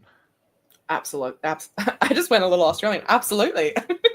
It is the chicken rolling of the roof, but the audio, instead of you can try your best and you don't succeed, it's just something upbeat and fun, like a chicken affectionate, something like you can feel it to the rhythm of the night, or something like that. I don't know. Let me write this down.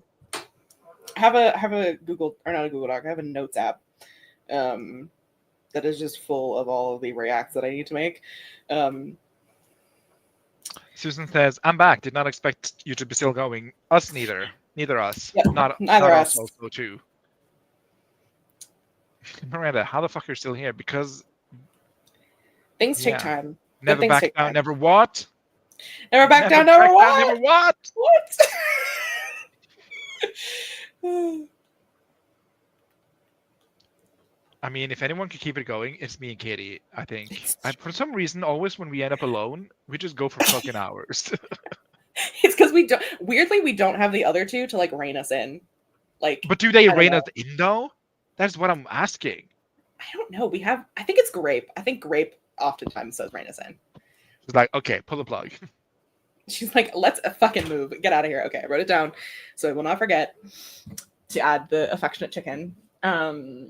Okay, next up we have Malin, who tries to finish draft 4 of The Art of Summoning Demons and save money for a big all-inclusive holiday in September, both of which are completed. Holiday and finished draft. This is a Jot approves. It really is. Like, this is amazing because she did a no buy in Q1, meant to be a low buy, and it became a no buy by accident because I didn't want to buy anything. Crazy how the mindset has changed. Gonna book this haul sometime next week. Oh my god, that's so exciting. Which means, sorry, I gotta scroll all the way to the top. Your Jod approves.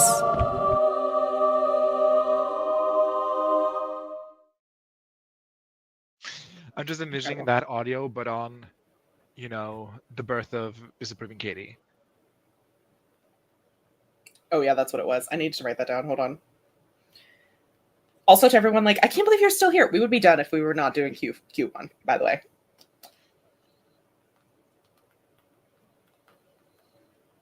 I need to get Jess to say, your God does not approve.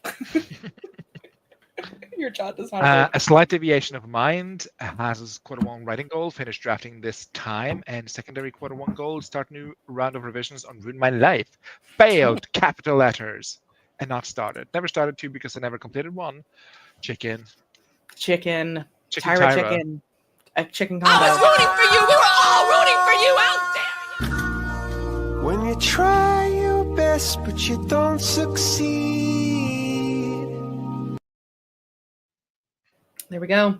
Next up is Lynn. Just keep writing and editing 100 words a day, minimum main project, and preferably more words in main project than fanfic, and read a little every day. Oh, join live book talks when the book interests me. Oh my god, did you do any of those? Oh, why am I? It's just completed, so I guess so. Slay. I feel like this is a Meryl. Yes. Mars wanted to finish first draft of Salvation and read all the 6 books that they got for Christmas. Finish Salvation, ended up finishing the draft in January. Kind of just didn't write Act 3, LMAO. Me too, mood. Continuing that for books, Zodiac Writing finished. Don't remember what day I finished Wild Huntress. Day and Fallen Night, Graveyard Shift. Didn't get to the other 2 books, but in the unsimplified words of Meatloaf, 4 out of 6 ain't bad. Plus, I'll be reading them in April, so it's whatever. You also read a shit ton of books in Feb, so. Hell yeah. Meryl, even. Ooh, Meryl. Meryl for not reaching. I think a Meryl is complete for me. All right. And hell yeah is completing progress. Oh, hell yeah. Not that there's any method to our madness. It's just all vibes. It's entirely vibes, which is why this is so fun. Because there's no consistency. Kakahime wanted 1K a day, 100K in Q1. Make an online course. Work for dad. Struggle not started. I've written 36K and have thought about work. Thought about it. I feel like this is a chicken combo, chicken Tyra. Oh, I was just gonna say regular chicken, but regular chicken. All right, I'll be nice. I'm being nice this month. Don't say I was never nice. When you try your best, but you don't succeed.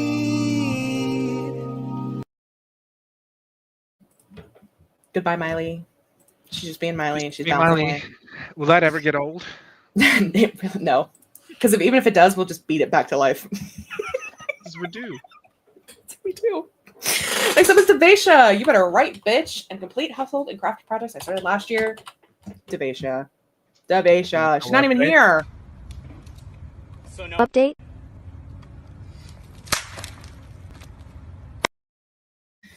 Next up, we got Salisa. Actually, finished 1991, which we know she did, and finished a total of 5 books for the challenge, both of which are completed. Select out my list of accomplishments, put in the journal. Meryl, let's just skip the notes because it's taking forever. There's so many on that list. Okay. Yes. Next up is Archer. Finished part 1 of SNS first draft and read the 2 2024 pre-order books I didn't manage to finish, both of which are completed, which means it's an automatic. Yes. Not an automatic. Yes. Next up is Froggy. Finished the second arc and outlined the last arc of the fanfic and broad strokes outline of Bigfoot. 2 VR books a month, please. Failed and completed. Books were read, but nice. writing was not. I feel like it's a nice noise. Oh, yes. So take your headphones off. So Nice. Nice. there you go. There you go, Froggy. You should like the mouth noises. I don't know. It feels like a frog thing to do. Next up is Slaynab. Work on Project Unity, even if it's in small amounts. And I don't know yet. And I know you're busy with school, but So no update.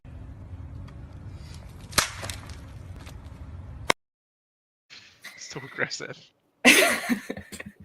So it's Alice, which finished revisions and keep up with books. And I once again, Alice, just because your life is, you're having mental health problems. When you try your best but you don't succeed. Next up is Morgana. Finish draft 3 of WS and keep state with Bujo. Morgana, girl, I know you're alive. Where are you? So no update.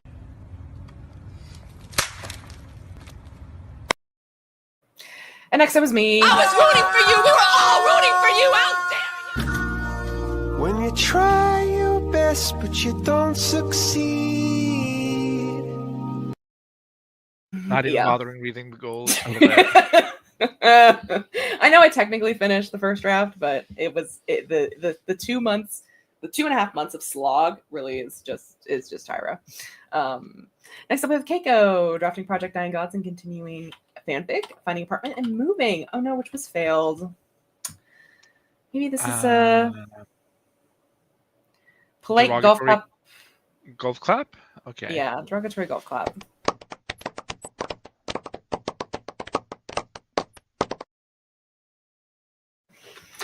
Next up, we have Tia. I think that's Tia's first time on the thing. So write 16 words in draft 1 and read 5 books. But Tia, I know Tia's actually been having some stuff going on with her husband. But regardless, you should be updated. That's a joke. So no update.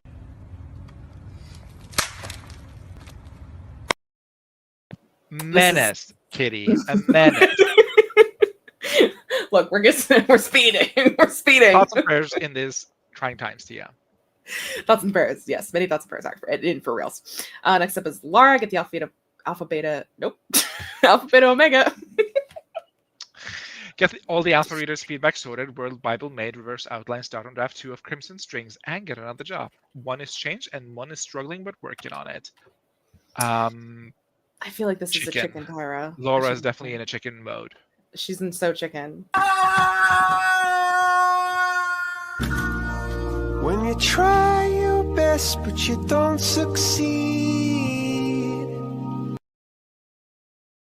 If we really wanted to be stupid about it, I wish I could make I can make it, but it'd be too much. But to make a preamble one to the chicken, that's so chicken in the theme song of That's So Raven. That's so chicken, and then it translates into chicken. Just stupid. Raven get in the vision of the chicken. Yeah, and that's what it is. So stupid. Anyway, moving on. Anyway, chop stew. Keep querying and finish draft 1 of Project Storm Summoner. Oh, I love that. Both which are struggling and in progress. I feel like this is a derogatory golf clap. Maybe just a manic golf clap. Oh, okay, sure. Here we go. Next up is Sasha. Where you been? How you been, Loca? We're almost at the end, guys. We're so close.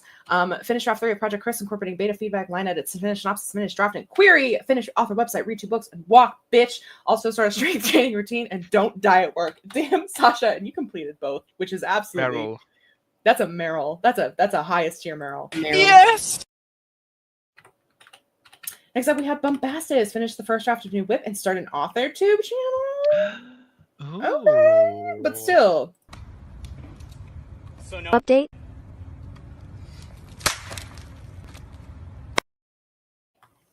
I just I see feel us like- losing viewers by the minute. We're almost done. Finish It's like Project. about an episode of 24. The time is ticking down. Because you know you got 30 minutes. You got 30 seconds. Dun, dun. Dun, dun. Finish first draft of Project DC. Post more videos on AuthorTube channel. Not started. The other one in progress. Elena. What? No update? I feel like this is a meh even. Oh, getting okay. meaner. Haven't seen getting her in a meaner. minute. I'm sorry, but Meh. No, but And- meh. and finally, last but certainly not least, we have Kat finish editing Project Nightmare Draft and make short film. Make a short film. Incredible. Entered a writing contest. Golf clap derogatory.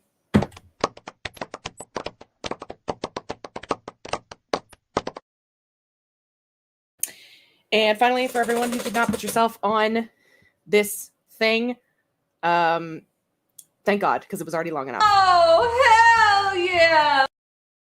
You've been held accountable. Oh.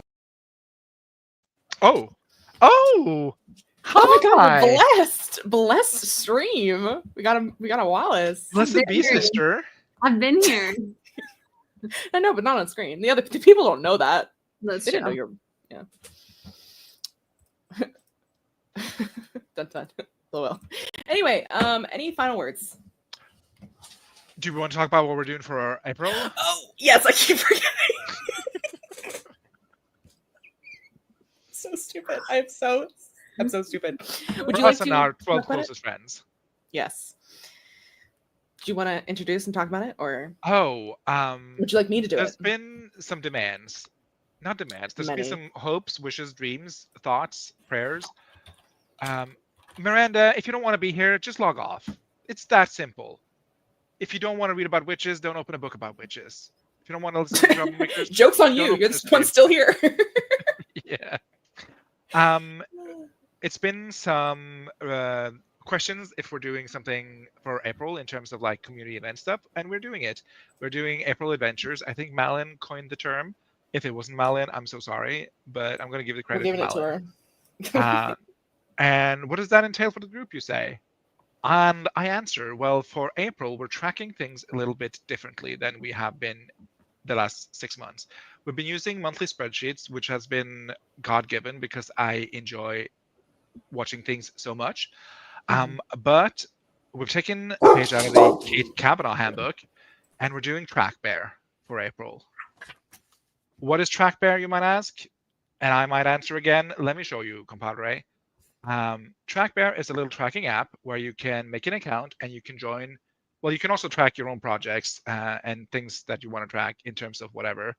But you can make leaderboards. And I made a leaderboard called April Adventures that we're going to use for April. I don't know if that's the right code, Katie. I had to make a new one. Oh, that was just for the app itself, but Oh, that's for the app itself. Yeah. It's a little April Adventures that you can look up. I'm going to link it actually. You can join by a join code that I'll post in chat, I guess.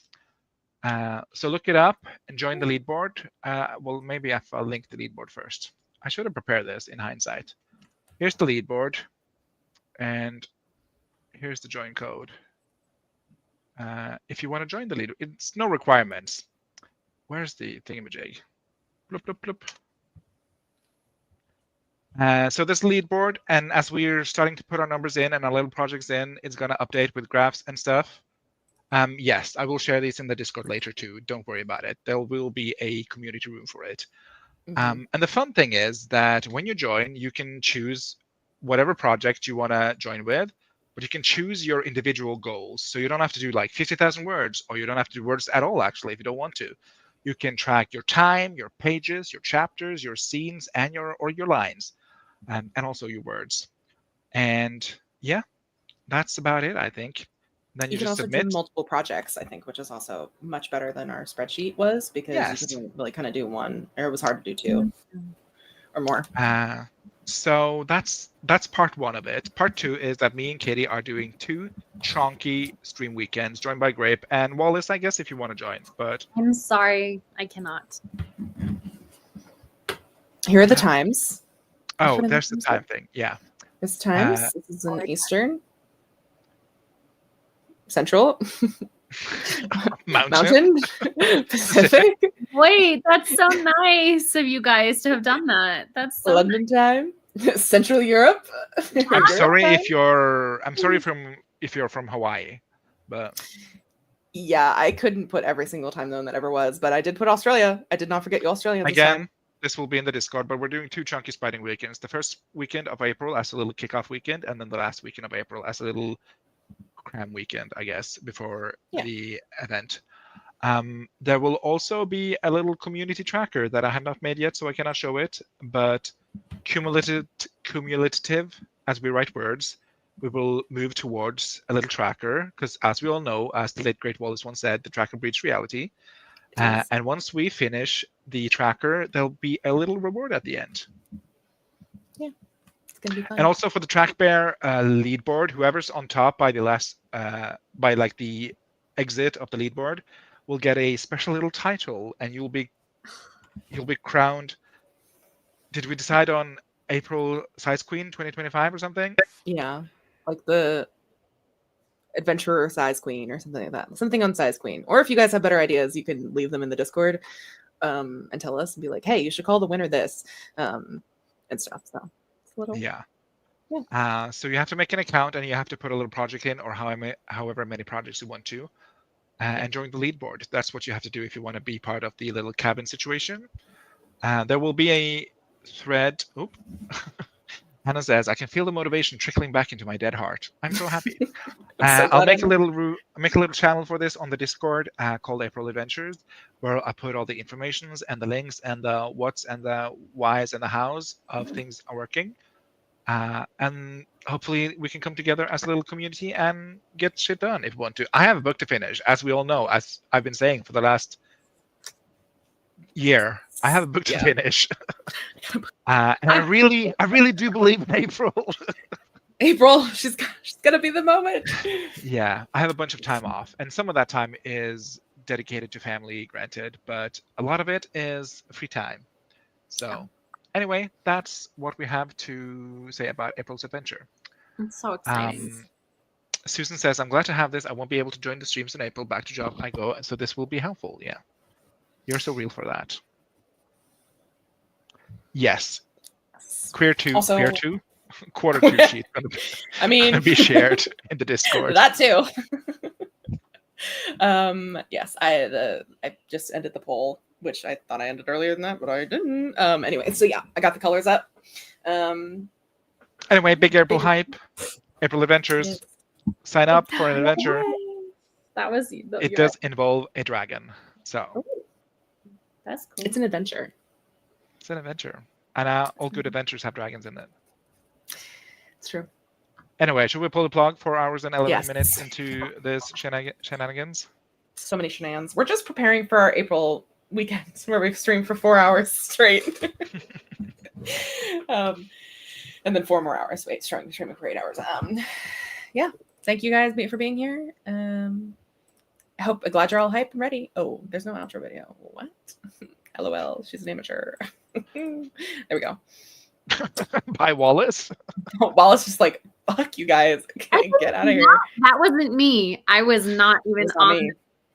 Then it was Stig, because I wasn't even on the page. Me, Jesus. I don't believe any of you. I'm trying to end the stream. So. Bye. Bye.